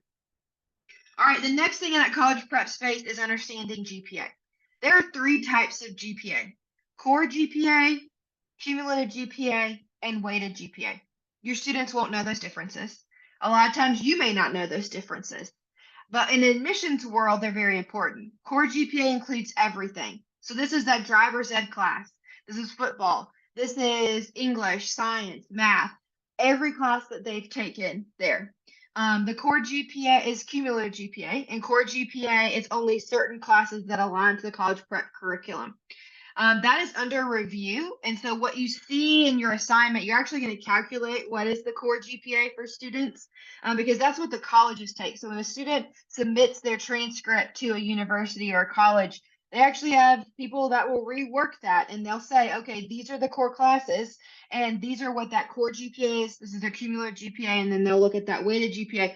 But oftentimes our public institutions, I have a background in admissions at a four-year public school in Mississippi. We only looked at core GPA for admissions and scholarships. We didn't look at weighted. We didn't look at cumulative. We only looked at core. So having students understand those and then ask the admissions counselor, like Shannon mentioned, MilSAPs, they might have looked at a weighted GPA versus a core GPA, but knowing what they're looking at, because if that school says you need to have a 3.0 GPA and the student realizes, oh, I've got a 2.8 of a core GPA, they're not eligible for the scholarships then.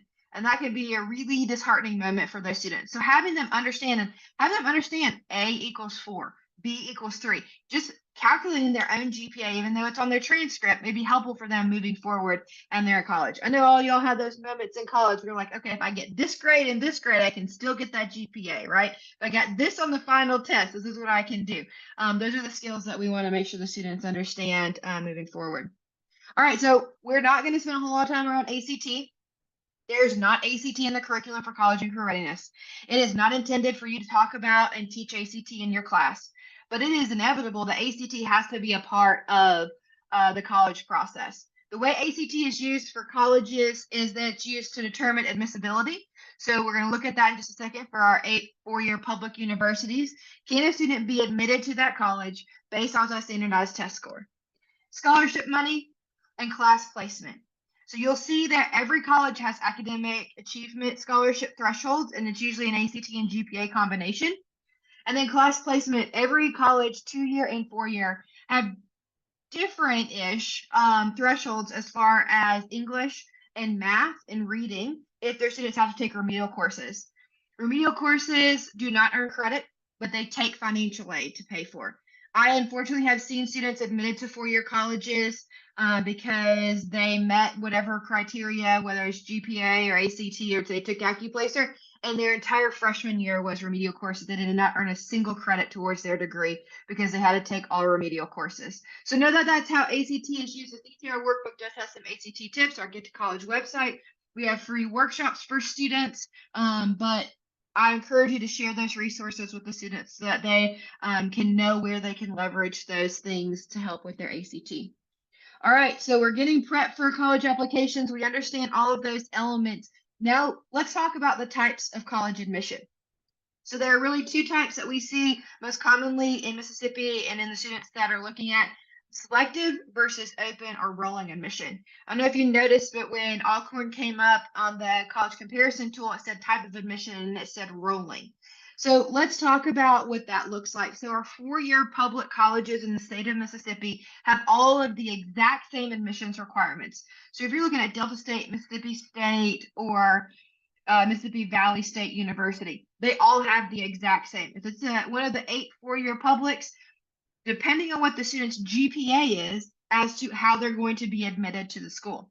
So let's work from left to right. So left is if a student has a 3.2 core GPA in their college prep curriculum, which is a certain number of courses, then it doesn't matter what their ACT score is.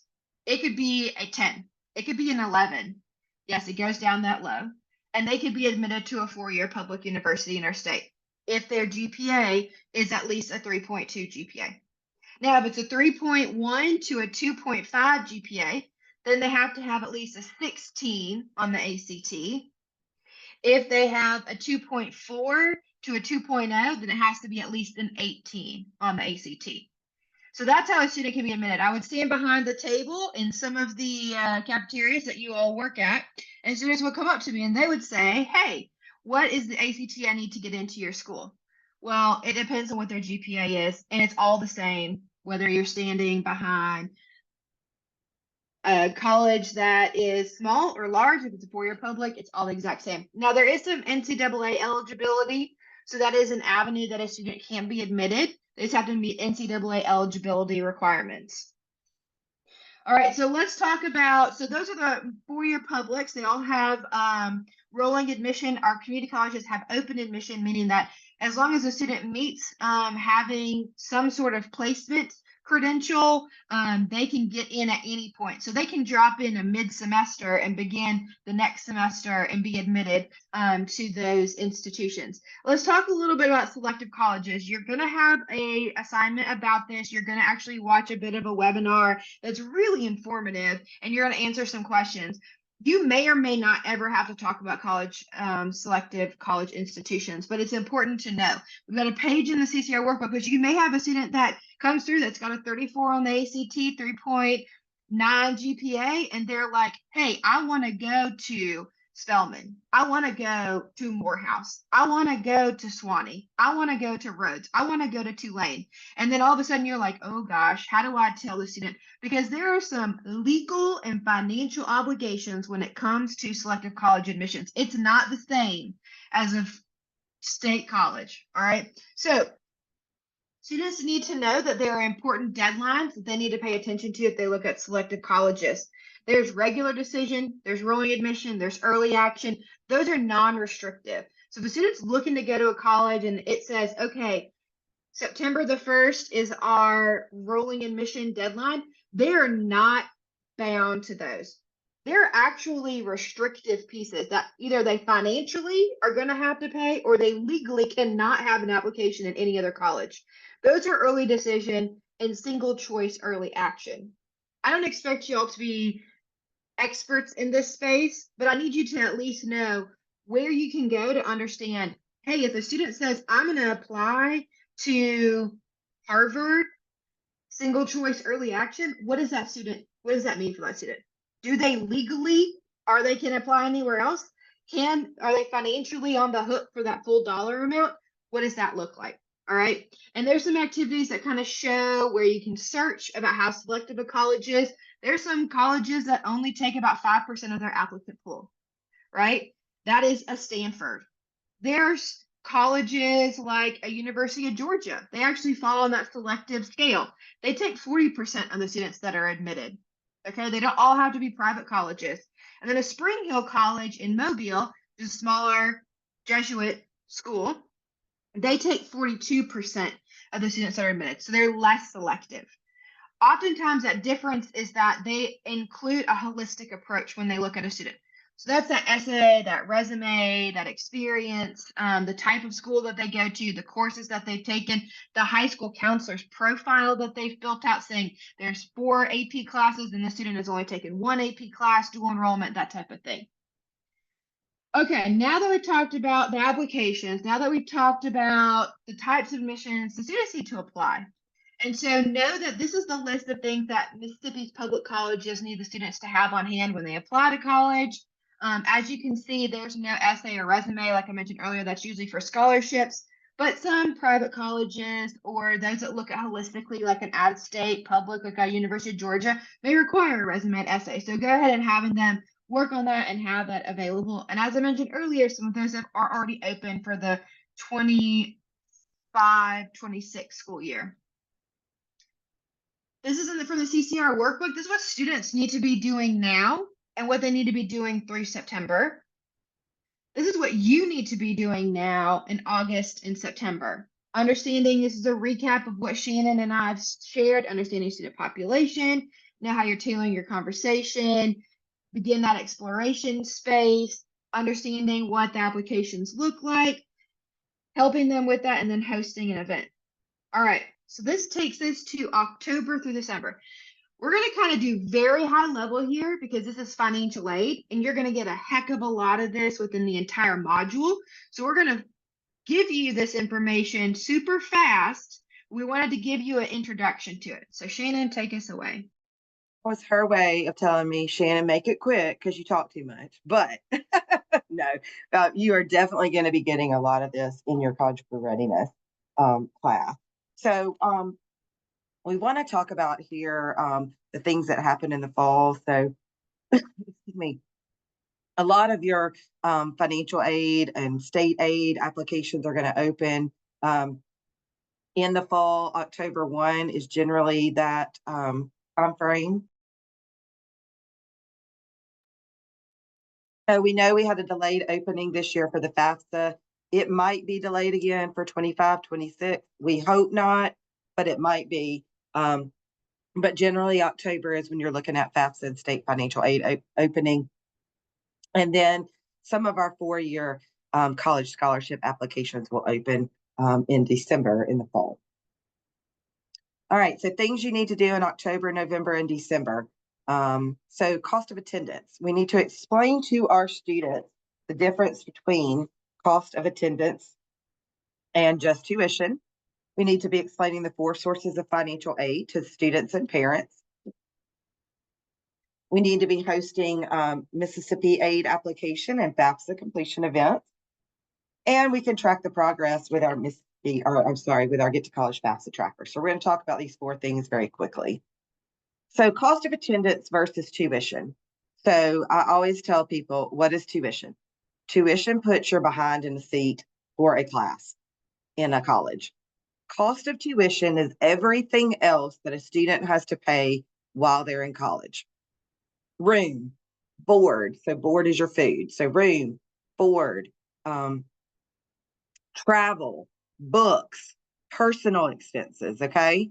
So there's a difference between cost of attendance and just our average tuition. So you see that here. So the community college numbers that you see there, average cost of attendance, $12,803, but the tuition, the annual tuition is between $3,000 and $4,000. Okay, so there's a big difference, right? If the student's going to live on campus versus just tuition. So one thing to note there is the numbers that we have for community college are current through the 23-24 year. We have not gotten the new tuition numbers yet, have not been released for community colleges. The new numbers for tuition for the 4-year colleges have been released just like a week or so ago. So the average cost of attendance and the average annual tuition that you're seeing here is current for the 24-25 school year. I will say, you know, they go all the way, that 7,400, I think that was Mississippi Valley. And then the 10,052 is Mississippi State. So you've got a big range there for tuition for our 4-year schools. But you're going to have an activity too that talks about the difference in cost of attendance and just tuition and all those. So we wanted to introduce that concept. Then we always tell students that they say, I want to get money to go to school. And we always say there are 4 sources of financial aid. And we're going to highlight all 4 of them high level, as Kirsten said. So the first one we're going to talk about is outside aid.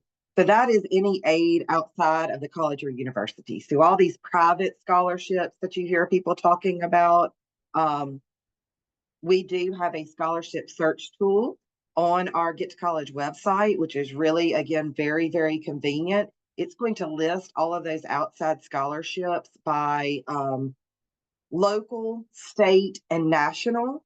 There's also some filters you can put on that. So say you're a Native American student and you're looking for scholarships for Native American students, or say you are a female student who lives in Issaquena County.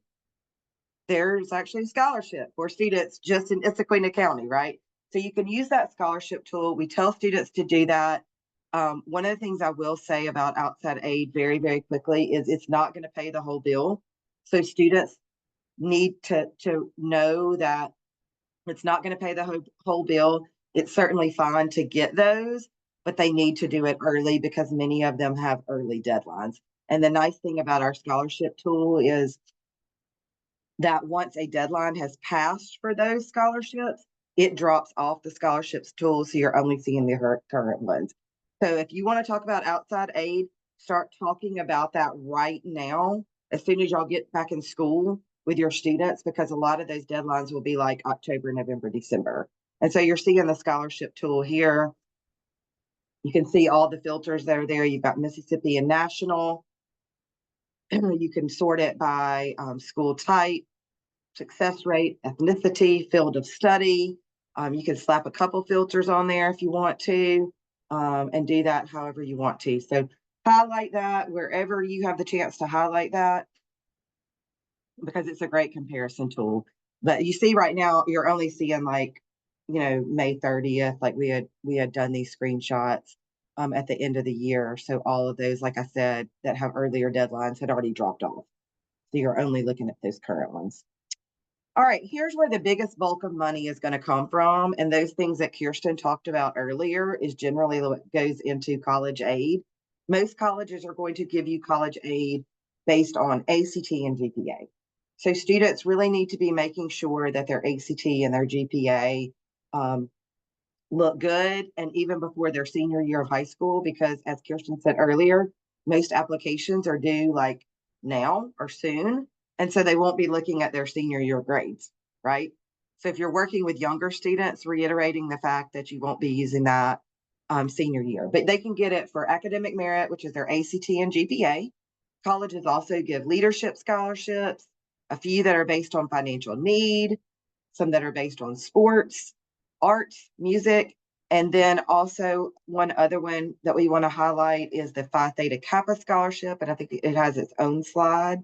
And so Phi Theta Kappa is for students who go to a two-year school first, one of our community colleges. If they become a member of Phi Theta Kappa, you have to have a 3.5 GPA and a certain amount of hours to be inducted into Phi Theta Kappa. Once you get that and a student is inducted into Phi Theta Kappa, there are scholarships from the four-year schools that go along when you transfer for being in Phi Theta Kappa. So reiterating to our students, if they're going to the community college and they have the opportunity to join Phi Theta Kappa, that can be a very, very lucrative scholarship opportunity for them when they transfer to the four-year institution. All right, so I know y'all's favorite subject, the FAFSA. It's a free application for federal student aid. It is based on prior year taxes. Surprise, I only have one slide on the FAFSA, but don't worry. Y'all are actually going to be doing FAFSA training with Shannon and I virtually in this course. So module B is professional development. Teresa will show you that, and one of those is doing FAFSA training. I promise it's not bad. It's going to be fun. You're going to learn a lot. And even if you teach juniors, you're going to learn how to talk about this application. It is super critical for Mississippi students to complete it because Mississippi has the most Pell eligible students in any state. And so we know the necessity. So for your class of 2025, so your rising seniors, they're going to be using 2023 tax information.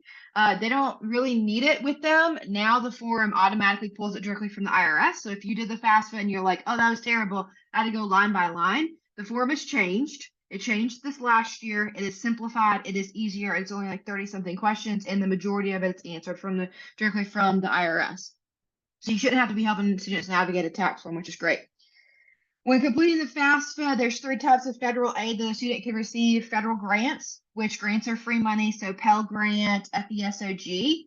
For the 24-25 school year, so this upcoming academic year, the maximum amount of Pell Grant that a student can receive for the full year is $7,395. It's the same amount as last year.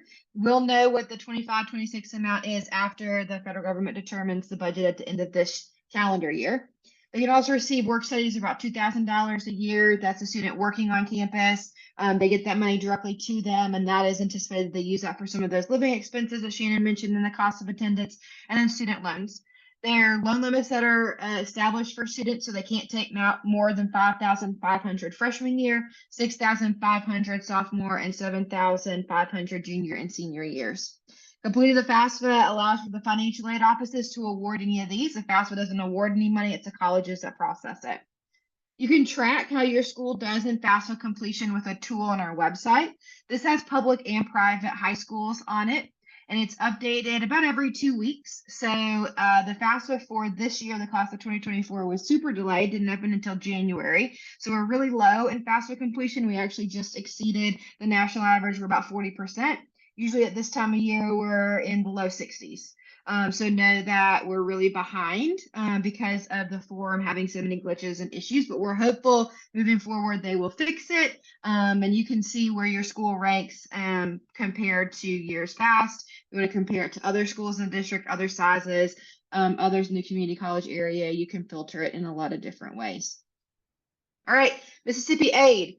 So oftentimes you'll hear us refer to the FAFSA and the MAP together because students can actually complete them by linking together in traditional years. So they complete the FAFSA, they can link that information automatically over so they don't have to retype their name, their address, that type of thing. The Mississippi Aid application, known as the MAP, is for Mississippi residents who graduate from Mississippi high school who go to college in Mississippi. There are 4 grants. If you only know about MTAG, you're missing out on 3 others. There's a new one called the Faith Grant that's super lucrative. So MTAG is the most popular. It's Mississippi Tuition Assistance Grant. Students have to have a 15 ACT super score and a 2.5 GPA.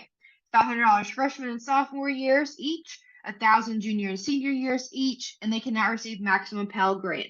The deadline for this is after they graduate. So your class of 2025, it's not until September 15th of 2025. Sorry, that's a mistype, 2025, not 2026. So it's the year that they graduate high school. All right, MESG, Mississippi MS Scholars Grant, that is a 29 ACT super score by the time they enroll in August, a 3.5 high school GPA, $2,500 a year for each year for up to 4 years, and they cannot exceed tuition and required fees with this financial aid. And again, it's after graduation, September 15th, not September 15th before they graduate, it's after they graduate. The HELP grant we talked about earlier when we saw the high school dashboard. This is the need-based grant in Mississippi. So students with financial need can receive this if they have a 20 ACT super score by August after graduation. They have a 2.5 GPA. They complete the IHL college prep curriculum and they meet the income requirements. Those income requirements is $39,500 adjusted gross income.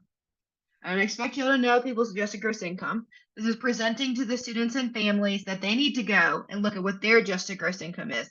To put in perspective, the average household income in Mississippi is $42,000 a year.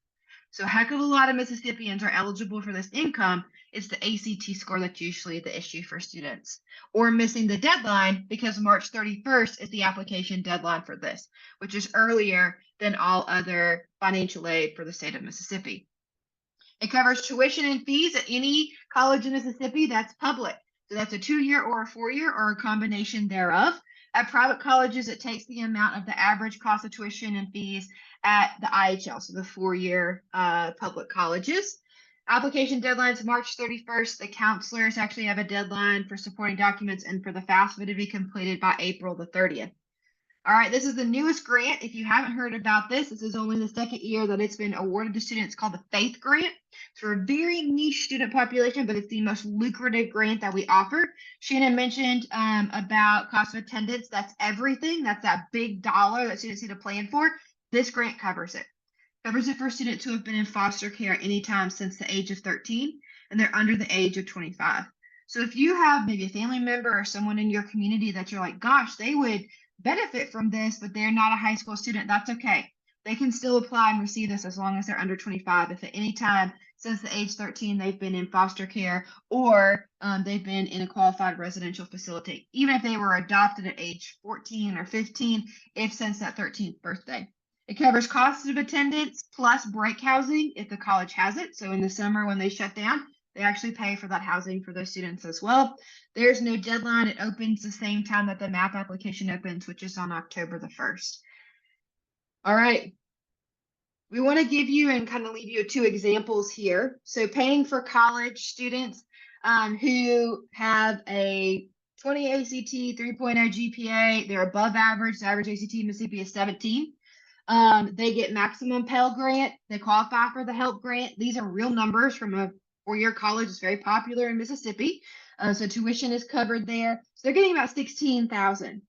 But they still have a financial gap of $3,000, and that doesn't include books. That doesn't include just basic expenses for gas, things like that. So this is where we need to make sure we couple all and share all 4 sources of financial aid. Let's look at another example. This is more on par with the average Mississippi student because it's an 18 ACT. They're getting maximum Pell Grant, but they can't get HELP Grant because they don't have 20. They can't get MTAG because they're getting maximum Pell Grant. They can't get MSG because they don't have the ACT score. They're only relying on federal aid at this point unless they can get institutional aid or private scholarships. And so this student is going to a community college, again, real numbers from a very popular community college in our state, and they still have a gap, a pretty substantial gap of $2,000-ish. It doesn't include books and transportation, things like that if they're living on campus. So this is some examples of how the numbers play out for students. So we want to kind of talk to you what they need to be doing October through December. So this is what the students need to be working on. It's really financial aid heavy. What you need to be doing is you need to be sharing this information with your students, helping support them with that, and making sure that they're aware of, hey, it's financial aid season, pretty much. All right, we're going to wrap up with pretty much the spring semester, Shannon. I'm just going to finish it out here. So January through May, I know you're like, gosh, that's a lot of time. Well, really what you need to be doing here for your seniors is ensuring that they're meeting all of those deadlines, and it's really wrapping up for financial aid. Oftentimes you have those students whose parents are unwilling to complete the FAFSA. It's this time of year that you got to be working with them and figuring out how we can get that done. January through February, most of the 4-year and 2-year scholarship deadlines for the institutions. We talked about the Help Grant deadline is end of March, end of April, and then May 1 is usually National Decision Day. So this is what you can be doing in January, February, March. You use that MAP dashboard, which you're going to have an assignment and a module. You actually can get access to the report that gives you which of your students' names have completed their FAFSA, which have completed their Mississippi Aid application. So you'll learn about how you can utilize that and be strategic in hosting FAFSA completion and MAP events for students to make sure they don't miss those deadlines. Then reminding them about any of those deadlines that are up and coming. Additionally, the rest of the spring semester, let me get to my numbers here. April and May, support students by preparing for their transition to college, making sure that they're aware of orientation sessions. This is where really, I know they're checked out, but they still need to make sure that they're getting those transition pieces. They don't miss any of the deadlines. There's a housing deadline that's separate from orientation, that's separate from financial aid, that's separate from when classes have to be added and dropped, that type of things. If they're selected for verification, you'll learn about that. How do they navigate that? How do they review their financial aid award offers? You're going to learn about that in this course. And then finally, they send their transcript. And we want to celebrate them. So hosting a college signing day or a post-secondary or just a signing day in general allows all of those students, those are going into the military, those that are going and doing a workforce certificate, those are going to post-secondary to celebrate what's next and that expectation. Kind of to loop back to what we started at the top of the session today, we're celebrating what those next steps are after graduation. This is what the seniors are going to be doing. There's a lot that kind of lump in the spring, just making sure that they're completing all of those tasks. But then May is really where you go into that transition space. And then where you as a CCR teacher in that spring are kind of helping with the data for the FAFSA and MAP completion, hosting those events. And then for the next year, you're starting to prep because things change. This presentation is different from what we did last summer because things are different. The modules are different. You need to make sure you have the accurate information. Like I mentioned, those important dates are always transitioning and changing based off the institution. So we, over the summer, usually reset for the new academic year. So make sure you're engaged, get to college, come back to us, ask us questions, say, hey, is there updated lesson plans? Are there updated information? We are here to help you with that. So we appreciate your time. This is Shannon Mai's contact information in the Canvas course. It actually goes directly to our inboxes. So that's the best way to talk to us, and Teresa will kind of talk about that when we get back from our break. So Teresa, we've got a break now, correct? Hold on just one second. We are going to break, but before we do that, we're just a little bit behind, but only a couple minutes, so we're good. But before we do that, what we do want to do is we're going to spend the next hour actually looking through the course so that you know how to work it. And we can answer any questions that you have, that kind of thing, an introduction to Canvas. Y'all get what I'm saying, like the logistics of it. So we are going to break until 11:10, but what we want you to do is obviously use the restroom, get something to drink, but also be sure that you can log into the course. You received information about that from the Mississippi Council on Economic Education. They emailed you. And so when we come back from this break, we want you to have the Canvas course actually pulled up on your computer. If you have two devices sitting there with you, you can have this Zoom on one device and the actual course pulled up on the other one. A lot of people like to do that. If you have a big screen or if you just want to, you can split your screen and have the actual course pulled up and then follow along with me. I am going to screen share and show you every single thing in here. So just know that's what's coming. So yes, we'll take a break. We'll have until about 11:10. So we have 6-7 minutes to do that. But be sure you can get logged into the course and I'll see you in just a second. And I'm going to sit here. So if you have questions, just unmute yourself and ask.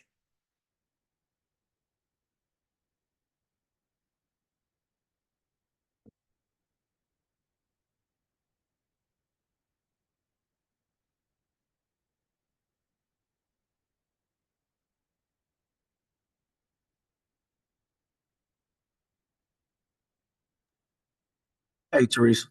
Hey.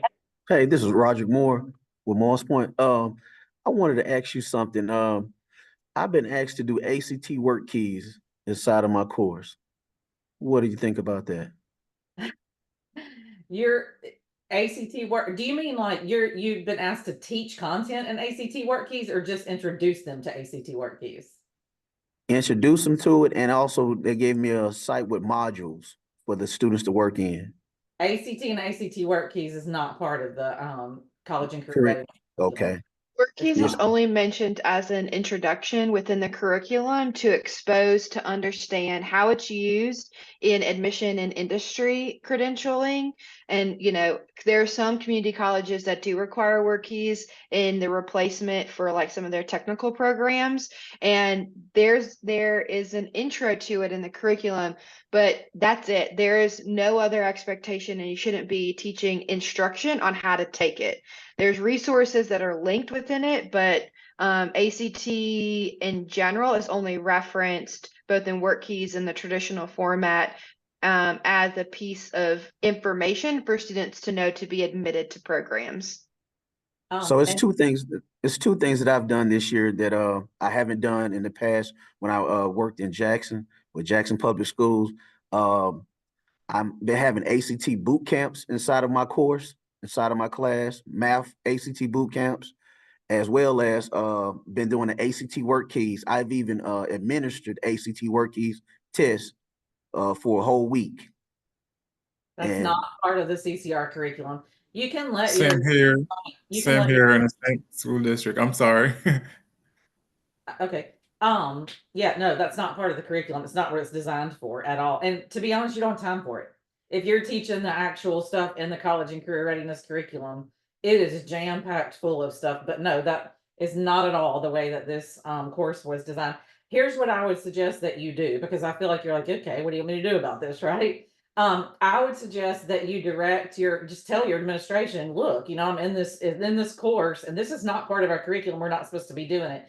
And then I'll show you the site, but it's on MDU's website. But then direct your administration to Heather Morrison, she collabs with the Mississippi Institution of Higher Learning and then the Mississippi Department of Education. And she's like the person for the state of Mississippi over all of college and career readiness. She's fabulous. Very nice. You'll like her, and she'll be able to help you, you know, and if your administration has questions, be able to answer that. Like she's the authority over that, is what I'm trying to say. So if that helps at all. Does that help you? If you want me to, hold on, let me pull it yes, up on ma'am. the screen real quick. But If you can that's send me any documentation or anything that I can have to as evidence to refute what I've been going through this past year. And it's just, you know, it's just been a lot, and just if encompassing that and trying to do everything else, and with the ACT work, it kind of take away from the course what I'm doing. So I think that's what a lot of districts, because they always throw extra things on, you know, teachers that's not teaching the major courses, I guess you would say. They will always throw in additional things yeah, for it's us. considered an elective here. So, you Right, know, yeah. they always try to do everything to the elective course, you know, pile on extra things. You Right. know, I know that school districts are trying to meet a certain level so they can be counted as an A school district or what have you. for Yeah. having courses Okay, so let me implemented. back up just a little bit too. I'm going to show you her information before we get Yes, started ma'am. with our stuff, but also, it's not an elective. College and career readiness is a graduation requirement. And it's one Carnegie unit, and it became a graduation requirement with the class of 2022. So any student who graduates from public high school in the state of Mississippi has to have it. The approved substitutions for it are work-based learning and JROTC 3 and 4. There is a Smart Start course, but not a lot of people do that. But the most popular approved substitutions, but it is not an elective. That's not part of the curriculum.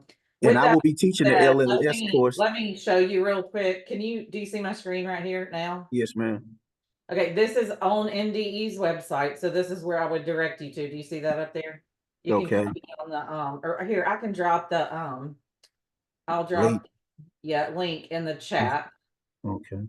to everyone where you can go and look at that. But it has the curriculum there. The curriculum was just updated in 2023. So it's got the curriculum there that you can go through and look at. It's got the approved substitutions. And then if you scroll down to the bottom, that's Heather Morrison's information that I was telling you about. Okay. Authority on CCR. So my suggestion would be that y'all, those of you, I know there were a couple other, I think I heard Lydia say something too. Again, if you're just joining us, we're talking about ACT being put into college and career, ACT and ACT work keys and some other stuff in there. Neither of those are part of the curriculum and shouldn't be taught within the college and career readiness realm. If you're looking for the information on MD's website, I just dropped it in the chat. And then also it's up on the screen right now. If you scroll down, that's Heather Morrison is the person that you could reach out to or have your administration reach out to, however that's most comfortable to you. So I hope that helps. Okay, so we are at 11:10. So to keep us on track, I know y'all are ready to, I want to be done by 12 o'clock. So we're gonna go ahead and dive into the course. So everybody should be able to get to this page right here. A few things about Canvas. Number one, to get to this course, and you received an email from the Mississippi Council on Economic Education. But to get to this course, you're going to MDE, as in Mississippi Department of Education, .instructure.com. If you have Canvas in your classroom with your school district, this is a different Canvas instance, right? So there's different Canvas instances that you can get into. So this is not going to be, you're not going to log into where you would for school for this course. So I hope that makes some sense to you right there. Okay. So if you're able to get in, that's fabulous. I think Kirsten's probably and Shannon are probably watching the chat for me. If you are not able to log in for whatever reason, like you're having an issue getting in or whatever, I'm going to have my screen shared this whole entire time so you can just watch and follow along with me. And then once we get to the end of this, we'll individually sit down and troubleshoot anybody that's not able to log into the course, if that's okay. We just want to be sure that we're respectful of everybody's time. Okay. So again, a lot of people want to have it pulled up side by side or, simultaneously and click around as I'm doing this. But if you can't do that, or you don't want to do that for whatever reason, just follow along with me as I screen share in the course. So once you log into the course, this is what it looks like right here. There are ways that you can click around to the modules. If you scroll down here, you can get to the modules that way. Yours is going to look just a tad different from mine because I'm on the instructor side and you're on the student side, but generally it's the same. If you click on modules over there on the left-hand side, you're going to see all the modules for the course and they're all listed in there. Okay. The course is designed to be foolproof, as in it makes you go in order. It makes you do certain things before other things open up, if that makes sense. Okay. So yeah, you can't skip around in it. And the reason for that is because if we allowed you to do that, you would be very, very confused and very, very overwhelmed, right? Of going in and out of the stuff. We like to say that college and career readiness is like the kitchen sink. It's all the things. People find it a lot of times difficult to teach, especially when the first time or they're thrown into it because there's so much content in it. You've got all the stuff that get to college shared. There's an entire financial literacy piece. It's not like you're just teaching one subject matter. Okay. But that's why the Master Teacher of College and Career Readiness course is here. It is designed for you to have as much of a student experience as you can. So we'll show you some of that. Now, with that being said, This course is a 75 content hour course. So we're thinking that it will take most of you. Now that's relative, right? If some of you have a personal finance background or you've taken a master teacher course before, you're going to go faster than somebody who hasn't, right? So that's relative, but it's designed to be about a 75-hour content course, okay? A regular school course, a one Carnegie unit course in your school is 140 hours, all right? So we've condensed this down into 75 hours. So what we've done, I'm going to just open this module right here. But what we've done, if you look in certain modules, you'll see where it says 4 students only, 4 students only, 4 students only. Does that make sense? And I'm going to show you those, but if you open up, like this one says it right here, if you open up a 4 students only, it'll tell you highlighted at the top that this is 4 students only. In other words, we want you to see it because it's something that your students would need to do or something general, but this is a vision board. You don't have time to go and create a vision board, right? Like for what? Like you need your students to do that. But we just need you to familiarize yourself with the content of this, right? If we made you do every assignment like your students do, it would take you well over 100 plus 140, 150 hours. We don't have time for that. Does that make sense? So please pay attention. It literally, if you go in order and if you read what it says, it will tell you what to do. Up there it says, this assignment is for your review only. Do not complete it. Instead, take the time to read the instructions and familiarize with yourself with the content. So literally what we want you to do is just read the instructions. Look at the sample that we gave you right here, but don't spend an hour creating a vision board and then submit it. Okay? Does that make sense?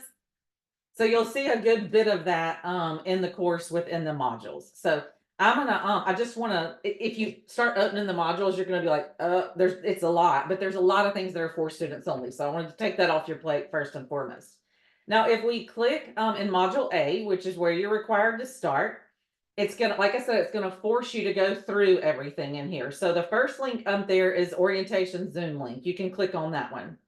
If you click on the second link, every one of you are going to have to click on the second link that's MTCCR syllabus. You're going to have to click on that right there. Okay. That's the syllabus. I believe it was sent to you through the Mississippi Council on Economic Education. It has a lot of the information that Selena in the video at the beginning presented. So I'm not going to reiterate that. She did a great job of that, but it's got all of that information in there if you want to see that. Okay. You're going to have to click on that. Now, if I go back over here to modules, and I'm going to go into a student view real quick. So if I go back over here to modules, and this will pick up, all right, do you see, this is what yours looks like. Do you see how all that stuff down there is grayed out? Y'all see that? I can't click it. And that's what I was talking about, where it forces you to go in order. The reason is because if you look at MTCCR syllabus up there, do you see under it where it says view? I have to click that and view it. Once I do that, and I'll do it real quick. Once I click view, I can go down here and click next, or I can go back to modules, and you're going to see that over here on the right hand side. Now look on the right hand side. You see where that green check mark is? See that on that side over there? Because I had to view it. And now do you see that the next assignment opened up? Does that make sense? Okay. So it literally tells you what to do. And if you look down here, it'll say view. It'll say mark done. It'll say score at least 80%. It'll say submit. Does that make sense? It'll say mark done, all that fun stuff. So that's the way that works. If I go to this MTCCR recommended timeline, this is kind of double-edged sword here. We're trying to do all the things at one time. I had to view it as well. So notice when I just clicked on it to view it, it gives me the green check mark over here, and then the next assignment opens up. Okay. Everybody with me? All right, now let me go back to this recommended timeline here. This is important. We put this together for you as a recommendation. You can complete this course as fast or as slow as you want to. But a lot of people love to have a pacing guide like this to know that they're staying on track. The biggest thing to know, obviously today's June 3rd, the biggest thing to know is that there's a firm end date for this course of July 26th. So you have to be finished with every single thing by July 26th. Some of you in here will dive into it and finish it in a couple of weeks and just do it like it's your job and be done with it. Some of you will wait a while. Some of you will pace yourself. You'll notice that these dates are every 2 or 3 days during the week. So if you stay along with this pacing guide right here, recommended timeline is, I guess I should say, not pacing guide, you will be finished when you should be finished. Okay. You like that? Everybody good with that? And again, do you have to follow this? You do not. If you get behind, nobody's gonna call you and tell you you're late, count off points, anything like that. This is just here as a resource for you, okay? All right, so now as I go, I can click next. And what I'm gonna go to here is the Next Gen Personal Finance Teacher Account Creation. So if you've never heard of NGPF, they're great. They are a nonprofit organization, a financial literacy organization, and we use a lot of their stuff within the college and career readiness course. What we're asking you to do here is to go to the Next Gen Personal Finance website and create a teacher account. Some of you may already have a teacher account, but they are going to verify that you're actually a teacher, and we've got some assignments to do with them further in the course. So we immediately ask you to go ahead and go in and create that teacher account, right? So that it's up and ready for you. They can verify that before you need it. Now, you probably haven't done that yet, but if there's anybody in here who's already has the Next Gen account, I do, then I look over on the right-hand side of my screen. I can't get, if I click next right here, I viewed that, but I click next and it gives me this error message and says, completion prerequisites. You don't get to go forward because you didn't do what it said before. Okay, it'll stop you. So I'm going to go back to previous. What I did wrong here was, you see this mark done box? And it said that in the module, but I'm supposed to mark done. So I just check that and click mark done. Once I click mark done, I can go on to the next assignment, and then it'll tell me to go in and register with Get to College. It's really, really very, very vitally important that you read everything that these things are telling you to do and actually do them. If you just read that Next Gen thing and don't do it, when you get to one of the modules, you're going to have to sit and wait for a week or a week and a half because you don't have an account, right? But we told you to do it in module A. Does that make sense? So it's really, really important for you to do. And if you just read the stuff and actually follow along with it, it'll tell you everything to do. Okay. All right. Now, again, there are some things in here that tell you to score at least 80. So that would mean that you have to score at least 80% to get past it. Now, there are multiple attempts. So if you need to redo something 9 times, you can. Nobody's going to stop you from doing that. Just so you know that, okay? It's not like a first attempt thing. So you can redo those things. With that being said, there are some assignments in here that require manual grading, and we will manually grade those for you. Within the course, let me scroll down. I'm going to get out of this view. But within the course, they'll just say, like, hold on. They will say in here, submit, like the SMART goals assignment. They'll say submit. The reason that that doesn't have a minimum score requirement of an 80 is because I have to manually grade it. Well, every time you come to one of these, I don't want to stop you from moving forward because you're waiting on me to grade it. Does that make sense? Okay, so it says submit. So you keep going, I'll go back and grade it. If you don't score an 80 on it, you can then come back and redo it if that makes sense. Everybody with me? You good? Okay, good. So that's kind of how the modules work and how to navigate them. Mark is done, score to move forward, constraints, all that stuff. With as far as the communication expectations in the Master Teacher of College and Career Readiness course, we want you to communicate with us via inbox messaging here. So if I look over on the left-hand side, you'll see inbox. You'll see that? You can see it on your screen or you can see it on mine. And if I select inbox over there, say you have a question for me, something comes up and you have a question for me. I have a lot of messages. I do a lot of these courses. I'm going to click inbox and I'm going to go up here to the compose a new message box and say I need to reach out to Shannon because I have a question about Shannon. Oh, it's going to make me put the course in. And then so I can put this course and then I need to find Shannon so I can, well, actually let me do Kirsten because Shannon's is, oh, I'm on the wrong course. Hold on. So many courses. Here we go. Let me do Kirsten's. I need to reach out to Kirsten. I'm going to type her name in. It's going to come up. And then I can compose my message and click send. Right? And that's going to go directly to Kirsten. So that's the best way to reach out to her. It can get a little confusing in the beginning once you first start of who to reach out to for what. But in general, the way that goes is Get to College handles everything that's college related, right? All the things that you just heard them present about, that's them. Everything else in the course is me. But if you inbox one of us and it belongs to the other, we will forward it to the other course person and we're good to go with that. And I think I saw a hand raised. Did I see a hand raised? Yes, Yes, it's Jeffrey. Hey, go ahead. yes. I have a quick question because my screen was freezing up. You said if you already have an NGPF account, you just mark it as done and move on to the next module. That's right. Yep. Okay. Just mark it as done and move on to the next. Yep. That makes sense. Yep. All right. Let's see what else. If you go down to, we're going to do some of this together. It tells you in here to please, when you get to the introduction to yourself, this is the only time that we meet together. And so we really want it to be as personal as it can be as we're doing this stuff online. So we do ask that you update your picture in Canvas. So that when like it comes across in messages or it comes across in discussions, we can put a face with a name. Okay. So to do that, if I go down here to settings in my Canvas course, actually, if I go, not that one, if I go up here to account and then go to settings right here, and you can do this right now if you want to. When I click, if I hover over my picture right there, when I click that little pencil, I can go in and upload a picture right there so that you see, right, what I look like. So when I post in here, it'll show that. So we do ask that you do that within the course. That's helpful to us. The other thing is, any of y'all raise your hand if you've taken Canvas courses before and you get 9 million emails from Canvas. Anybody? And you hate that? Yeah, is that you? I'm going to show you how to fix that real quick. So if I go back to my dashboard in my Canvas course, and I go down to the settings here, where I just went, if I look down at home modules, you don't have all that visible to you, but it will say settings. And then I go over to the, wait, no, am I in the wrong? No, I'm in the wrong. I need to go back up here to this settings. Yeah. Where am I? Oh, notifications at the top. I'm looking at two different things.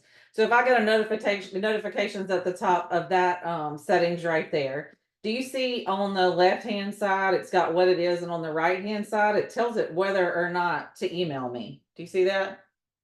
So if I click on that, I can set it to notify immediately. Send me a daily summary, send me a weekly summary, or do not notify me. Okay. So if you'll notice, like on mine, you definitely want announcements on, because we'll send a lot of reminders and stuff for you. So you want that. So when announcements, you want to notify immediately. However, if I create an announcement, I created it. I don't want it to email me. Does that make sense? So within your Canvas account, you can go in here and you can change any of that and tell it when to notify you and do it how you want to do it. So I hope you find that helpful within the course. Okay. All right. So let me pause for just a second and see if anybody, I'm gonna, let's see, stop screen sharing real quick, and I'll go back to it if I need to, but does anybody have any questions so far?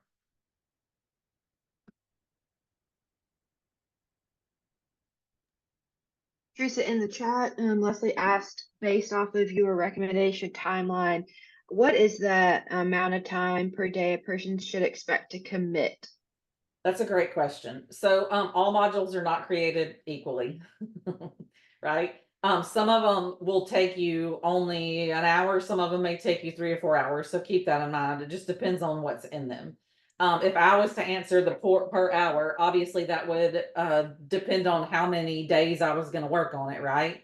But if I was going to do, I believe if I was going to say I was going to do full 35 days, right? So just during the week, and I wasn't going to do the weekends, and I was gonna plan to work on it Monday, Tuesday, Wednesday, Thursday, Friday. I would plan to work on it at least a couple of hours. I mean, I can back that out. I can do 75 hours divided by how many days I want to work on it. So I would tell you at least a couple of hours every single weekday, or if you want to condense that in, then you certainly can do that. I hope that's helpful. Yeah. There's also another question around pacing guide and the different formats of the classes, teaching block, fall semester, then a spring semester mix of junior, senior. What kind of guidance they're looking for when planning their pacing guide like that? That's a great question, one that we talk about often. I think we're in the process of creating a pacing guide. I teach it to only seniors, so we're in the process of creating a pacing guide. I'll have one for seniors only. And I'm on a block schedule too. There's lots of ways that you can do it, but across the state, most people either do seniors only, do juniors only, do juniors and seniors together, or do some of it like half to juniors and half to seniors. So several different things, right? It matters because of the FAFSA stuff and the financial aid information college selection. When I teach it to seniors, I need to do all that college selection and financial aid stuff in the fall, because that's when it's relevant to them, right? But if I was teaching it to juniors, I would swap that and do all of that financial aid, get to college, all that stuff in the spring, right before they're going to be applying in the fall. Does that make sense? But as far as like an actual pacing guide that sits down and tells you all that, there's not one that exists. We had one in the 2020 curriculum that you can click on the MDE's website. But a lot of people follow my personal one. They follow my personal course and my personal pacing guide in my class, and I'm happy. I share that information with a ton of people. So I'm happy to share that information with you if that's something you're interested in. Like, obviously, this is the master teacher one, and mine is a lot like this, but it's a little bit different depending on what resources I have in my school district, right? And so if you're wanting literally to know exactly what I do in my class every single day, I can pull it up for you and show you. I can share this with you. All you have to do is shoot me an email. But again, what I'm about to show you is not technically part of the MTCCR course, but if this is what you're wanting and this would be helpful to you, hold on, let me share my screen. Then do y'all see that? Absolutely, I have it. This is from 2023-24. But again, this is my course, like my actual course that I teach in my classroom. It's what I do every single day. So if that's something that would be helpful to you, all you have to do is shoot me an email if that helps. And I will share it with you. Yep. Are there any more, Kirsten, any more in there? Is anybody, you can unmute yourself and ask if you have a question too. No? Okay, one more thing that I want to be sure that I show you real quick. And if you were just coming back from break when we did this, if you look, if you have information from an admin side, or you just want to know like what MDE says about the college and career readiness course, I dropped the link to this website in the chat right there, but this gives you all the information that you would need as far as MDE's website in there. As far as if you look at this 2023 curriculum right here, I know we had questions about what's actually in it. Let's get a link and pull it up in Word, but it'll link to the curriculum and pull it up. So you're welcome to pull that up if you want to off of there. So if you have questions from an admin side, that's where I would direct you to. And then if you look down at the bottom, there's Heather Morrison's information if you need to contact her about the college and career readiness course. Okay. All right. So a couple of things that I do want to be sure that we go over in here. I'm going to go back and touch on this syllabus real quick. Again, I'm not going to read this to you, but I just want to be sure that you understand that it's an estimated time of 75 hours. Okay. So be sure that you just pace yourself accordingly. Selena said this, but she was talking about all the master teacher programs. So I want to be sure that I talk about just this one. If you upon successful completion of the master teacher of college and career readiness course, you'll receive a 942 endorsement that can be added to your teaching license. Okay. Let me be clear that the endorsement is not required to teach college and career readiness in the state of Mississippi. It exists and it's there and it looks great. And the way you get it is completing this course, but you don't have to have the endorsement to teach this. Okay. What they're going to do for you once you complete this course is you're going to earn 7.5 CEUs. You'll get a completion certificate from the Mississippi Council on Economic Education saying that you completed it. They'll do the 7.5 CEUs. They'll do the endorsement, and they will also pay you, she said this, but $250 upon successful completion of it. If you do not complete the course, the Mississippi Council on Economic Education is going to charge you $250. Just know that. And she said that in there, but I just want to be sure that everybody knows that. With that being said, that's really the only time you'll hear me talk about that, besides reminding you about it in some of the email reminders that I'll send out. But the instructors don't handle CEUs, stipends, completion certificates, any of that, just so you know that. So if you have a question about any of those, then you would need to reach out to the Mississippi Council on Economic Education directly. If you reach out to me, then I'll forward it to them, but just know that they handle that directly and that is sitting out there. Okay. Okay. So I think, hold on, let me go through my thing. I think we're getting close. a couple of other things that I did want to show you is if you look at some of these assignments in here, like if I go to this one right here, and again, mine looks a little bit different. This is one of Get to College's in-demand career videos that you'll love and your students will love too. But I just wanted to be sure that I show you kind of how they're built. So this assignment right here, the ones that in the course say score at least 80, I hit on this a second ago, but they grade themselves, right? See that?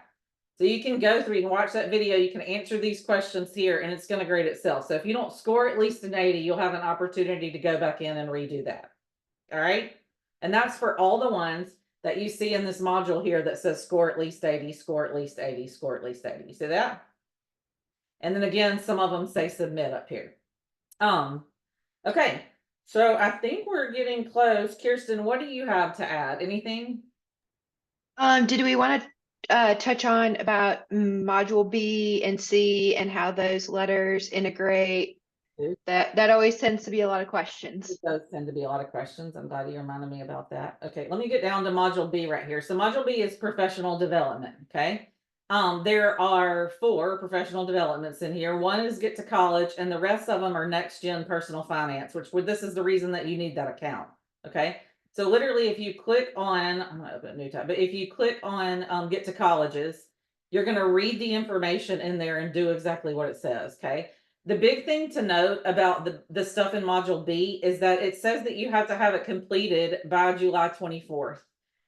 And the reason is because Get to College, the class ends July 26th, and Get to College has to be able to have time to go back in and give you credit for that. Okay.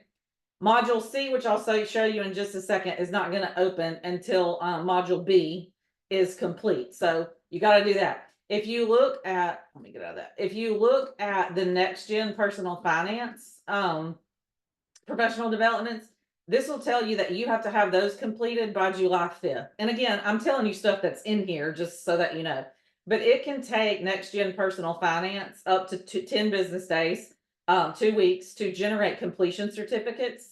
So we ask that you have those completed by July 5th so that they've got your completion certificates done by July 19th so that you can have them uploaded and finish with the course. Does that make sense? Will you go back to that? I'm sorry to interrupt. Because where is that in the modules? So like, I'm just looking at my calendar, and if that has to be completed by July the 5th, and it's further down in one of those modules, I just want to make sure that I get to it. Does that make sense? Yeah. So it's in, hold on, let me show you. So it's in, let me condense all this. It's in module B. It's a great question, Leslie, is where I was going next, but it's in module B. So if you notice over on the right-hand side of these, it'll say prerequisites, module 0, 0, and module 1. Do you see all that? If you look down at module B, the only prerequisite to module B is module A. So if this is what that means. So if you wanted to wait and work through to module 8, and then you go to module B and do this, you can. But if you wanted to just do module A and then go ahead and do these to be done with it, you can do that too. Most people don't want to do that because they need a little bit of background information from the stuff above for it to make more sense to get down here, if that makes sense. So that's the way most people prefer to do that. But you absolutely can. If you're getting in a time crunch and something happens and you're only through module 5 and you need to go down here and get that done, then you absolutely can do that. Does that make sense? A piece of advice for all of you that you didn't ask for. Teresa and I've done this, gosh, like our 6th time teaching this. I will tell y'all, it is those next gen in module B that will have y'all with sweaty palms and a headache and frustrated at the end if you don't plan accordingly, because they do take a little while to complete them. That virtual PD for next gen, those are certain dates. So the person is asking about, is this asynchronous? It is, with the exception if you choose what those virtual PD dates are. So if you wait to the last minute and you don't have those on your calendar, you may be putting yourself in a situation where you're not able to get those done in time to get those uploaded. So word of advice from someone who has seen this be a point of headache: don't let it be. Plan accordingly. Go in here, see what those on demand, know that it does have that delay of the certificates, and they work in normal business hours. So do it over a weekend at the last minute, it's not going to be there in time, type of thing. So let me give you that piece of unsolicited advice. Yeah, and I see in here, Kelly says module B is assigned for the June 28th date. Yes, because that's a recommended timeline. So yeah, I would hope that you would be through module B by July 28th, but you don't have to be through with these until July 5th. That makes sense, right? July 5th would be waiting until the last minute. Another thing that I want to tell you, since we're on the subject of it, yes, what Kirsten just said, some people wait and don't do these. The other thing, and then because it takes Next Gen so long to generate your completion certificates, if you wait until the last week of the course to do this, you don't have them in time, right?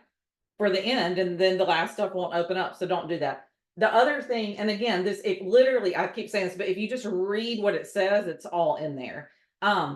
Also, it tells you in here, it says important. You must read and engage with every resource within the PD and not skip through the articles and videos. If you finish too fast because of skipping over material, like I'm telling you, if you finish these Next Gen Personal Finance PDs too fast, they will flag them and not give you credit for them.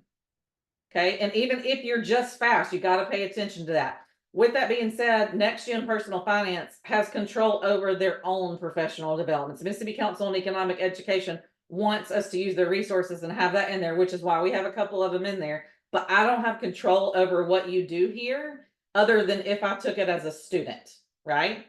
So what's going to happen is these PDs, y'all, we're talking all this about it. They're designed to take 1 hour each. So it's not like you're doing, 10 or 15 hours of this, but they're designed to take 1 hour each. Just be sure that you're not like click. They will flag it and they will not let you go back and redo it. And that's a problem. So be sure that you don't do that. What's going to happen, again, it tells you in this, you're going to find in your Next Gen Personal Finance account, once you complete them, you get these completion certificates. That's what you upload into the course in Canvas. That's how I know you did it. That's how it gets graded, fun stuff like that. And Next Gen is a great organization. They're a nonprofit. They're in California. They do swag and stuff too. If you're interested in that stuff, you can continue to take other professional developments and stuff in there. So they're great. But yeah, just know that about Module B. The other thing that I failed to mention that Kirsten reminded me of, thank goodness, is okay, if we go down to the end and we look at Module C, Module C is not going to open for you until every single thing else in Module A 00 down to 16, including B, is completed, okay, with the 80% accuracy. So it's not. So this is what she was talking about. If you haven't done those, you're just waiting on certificates for those Next Gen Personal Finance PDs. And you're like, well, I've done them, but I don't have the certificate. I'm so sorry, but this module is not going to open for you until that certificate goes in and it gets graded. Does that make sense? Okay, so just be sure that you're paying attention to that. Module C is a teacher course wrap up. So it's got some, we do look through the curriculum and that scavenger hunt. You can see that. We do some, a class reflection. So we do want to hear feedback from you. There's an evaluation that you take, all that fun stuff, and there's a requirement of 80, all of that to get to it. But just know that Module C is not going to open up for you until every single other assignment in the course has been done. Okay. And this is what you have to get through to be able to finish the course. Here's the thing. When you get down to this and you see this, congratulations on finishing MTCCR, when you see that right there, that's when you're done. Okay. When you've done everything else, that's when you're done and you're completely done with the course. Yep. Kirsten, did I miss anything? Someone asked how too fast this Next Gen, and I just reiterated it takes about an hour. So even if you're familiar with the content or maybe you've already done some of those PDs, just be mindful that an hour is the pace that you should be looking at it. I think that's it, Teresa. Okay, we're getting a hot question. I'm going to go into, I have an account with Next Gen already, so yours may look a little do you want to talk about the upload of the verification of their teaching identity? Because that sometimes trips people up too. Well, it's not going to show me that error message because I already have an account. But what's going to happen when you go into create your NGPF account, you're going to go in here. I don't even think it lets me log out. Anyway, you're going to go in here, and again, it won't show me because I don't have one, but it's going to ask you to verify that you're a teacher. And the reason is because a lot of the resources within Next Gen Personal Finance, you're going to see them and you're going to love them. By the way, anybody in here, raise your hand if anybody in here is a Google school. Does anybody in here? Okay, there you go. Get to College has a lot of Google compatible stuff too. That's fun. That is already created. So does Next Gen Personal Finance. A lot of their stuff is really all their stuff is in Google Forms, Google compatible, that you'll copy that. So you're gonna love this once you get into it. It's just a little bit overwhelming to explain it to you. But anyway, when you create your account, they're going to ask you to verify that you're a teacher. And the reason is because we all know that these students that we teach would just go get an account, right? And like have the answers to all the stuff that we do, right? We've been around that block. And so that's why they do that, to verify you're a teacher. So I believe that they make you like send a picture of your badge, maybe. I think you might get off the school's website. I can't remember. But they will go back and forth with you about that and help you do that. The biggest thing is that if I were you, I would go through and finish module A today as soon as I get off this Zoom, right? And do everything that's in module A. So then I could just be peace of mind, it's fresh on my mind. I've got my account with Get to College. I've got my account with Next Gen in the works and all that fun stuff. But yes, they're going to ask that you verify your identity as a teacher in there. But again, to show, you're going to learn this in the course, but to show you some of it, what you're going to do in those PDs is you're actually going to look around. They're going to show you how to use Next Gen's resources. And if you're not familiar with it, I click around it all the time. So I'm fast clicking, but like they have literal lesson plans for especially the financial literacy stuff that you can use. And again, this is all Google compatible for you. So don't get overwhelmed by getting into it. Once you get into it, I think you'll really like it. It's of course, yeah, it's helpful and pretty good for you to do. So the biggest thing, though, I keep saying this, but the biggest thing is for you to pay attention to how fast you go, right? And to read what it says to do. Don't just be like, oh, that says mark done, so I'm not going to read. You know how we tend to do. We teachers too, right? What it says mark done, so I'm just going to mark done. You're going to end up missing something that you need. Within, I will show you this real quick. Within a lot of these modules like this, preparing for life after high school, I showed you that vision board right there. Here, I'll open it again. But I showed you the vision board in here that looks like that. And again, we don't want you to have to complete that because it's important for your students to do, and it's important for you to know about it, but it's not important for you to create your own. I mean, if you want one, do, but not as part of this class, right? Y'all get that, okay? And we got to save time in the course. It's the same thing with some of these other things, but if you're just clicking on those and just clicking mark done, mark done, mark done, and you're not actually looking at it, when you get down here to this assignment, which is where it's a discussion post and it's just for us teachers, okay? What we're going to do in this assignment is look at the stuff in that module that you were just supposed to go look at, right? Like this keys to your future, like that dear future me, like the academic resume. And we want you to compose a discussion post telling what you liked about those, what you would change or do differently, considering the needs of your specific population. And then what we're doing here is we're gonna all get together. And the cool thing is that Stephanie may go in and post a thing that would work with her population, and you're going to be able to see what she posted, right? And be like, oh my gosh, that's a great idea. That would work in my classroom too. That's the whole purpose of this. That makes sense?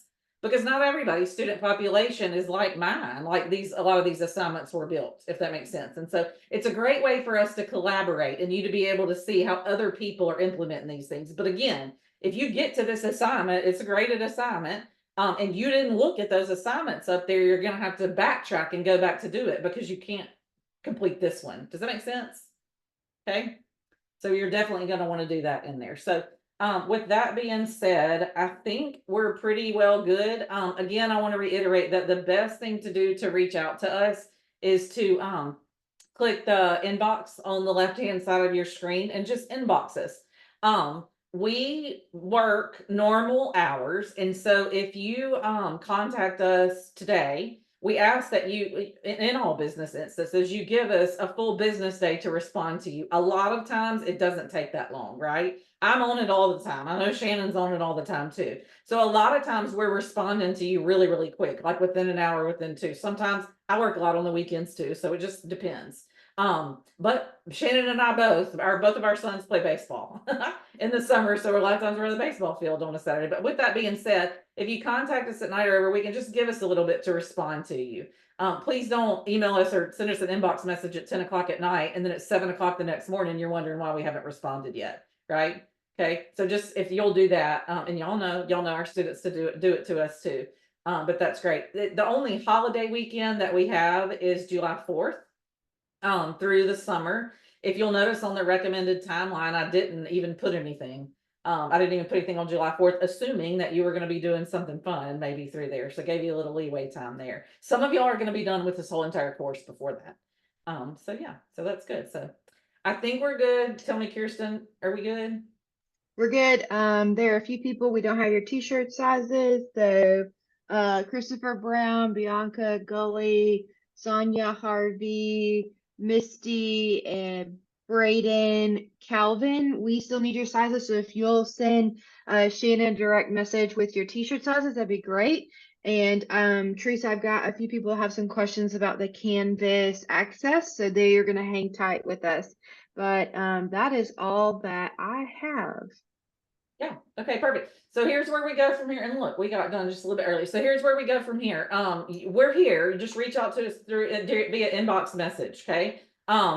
Be sure you're paying attention to the announcements on Canvas. I'll send a lot of reminders to you just to help you along the way.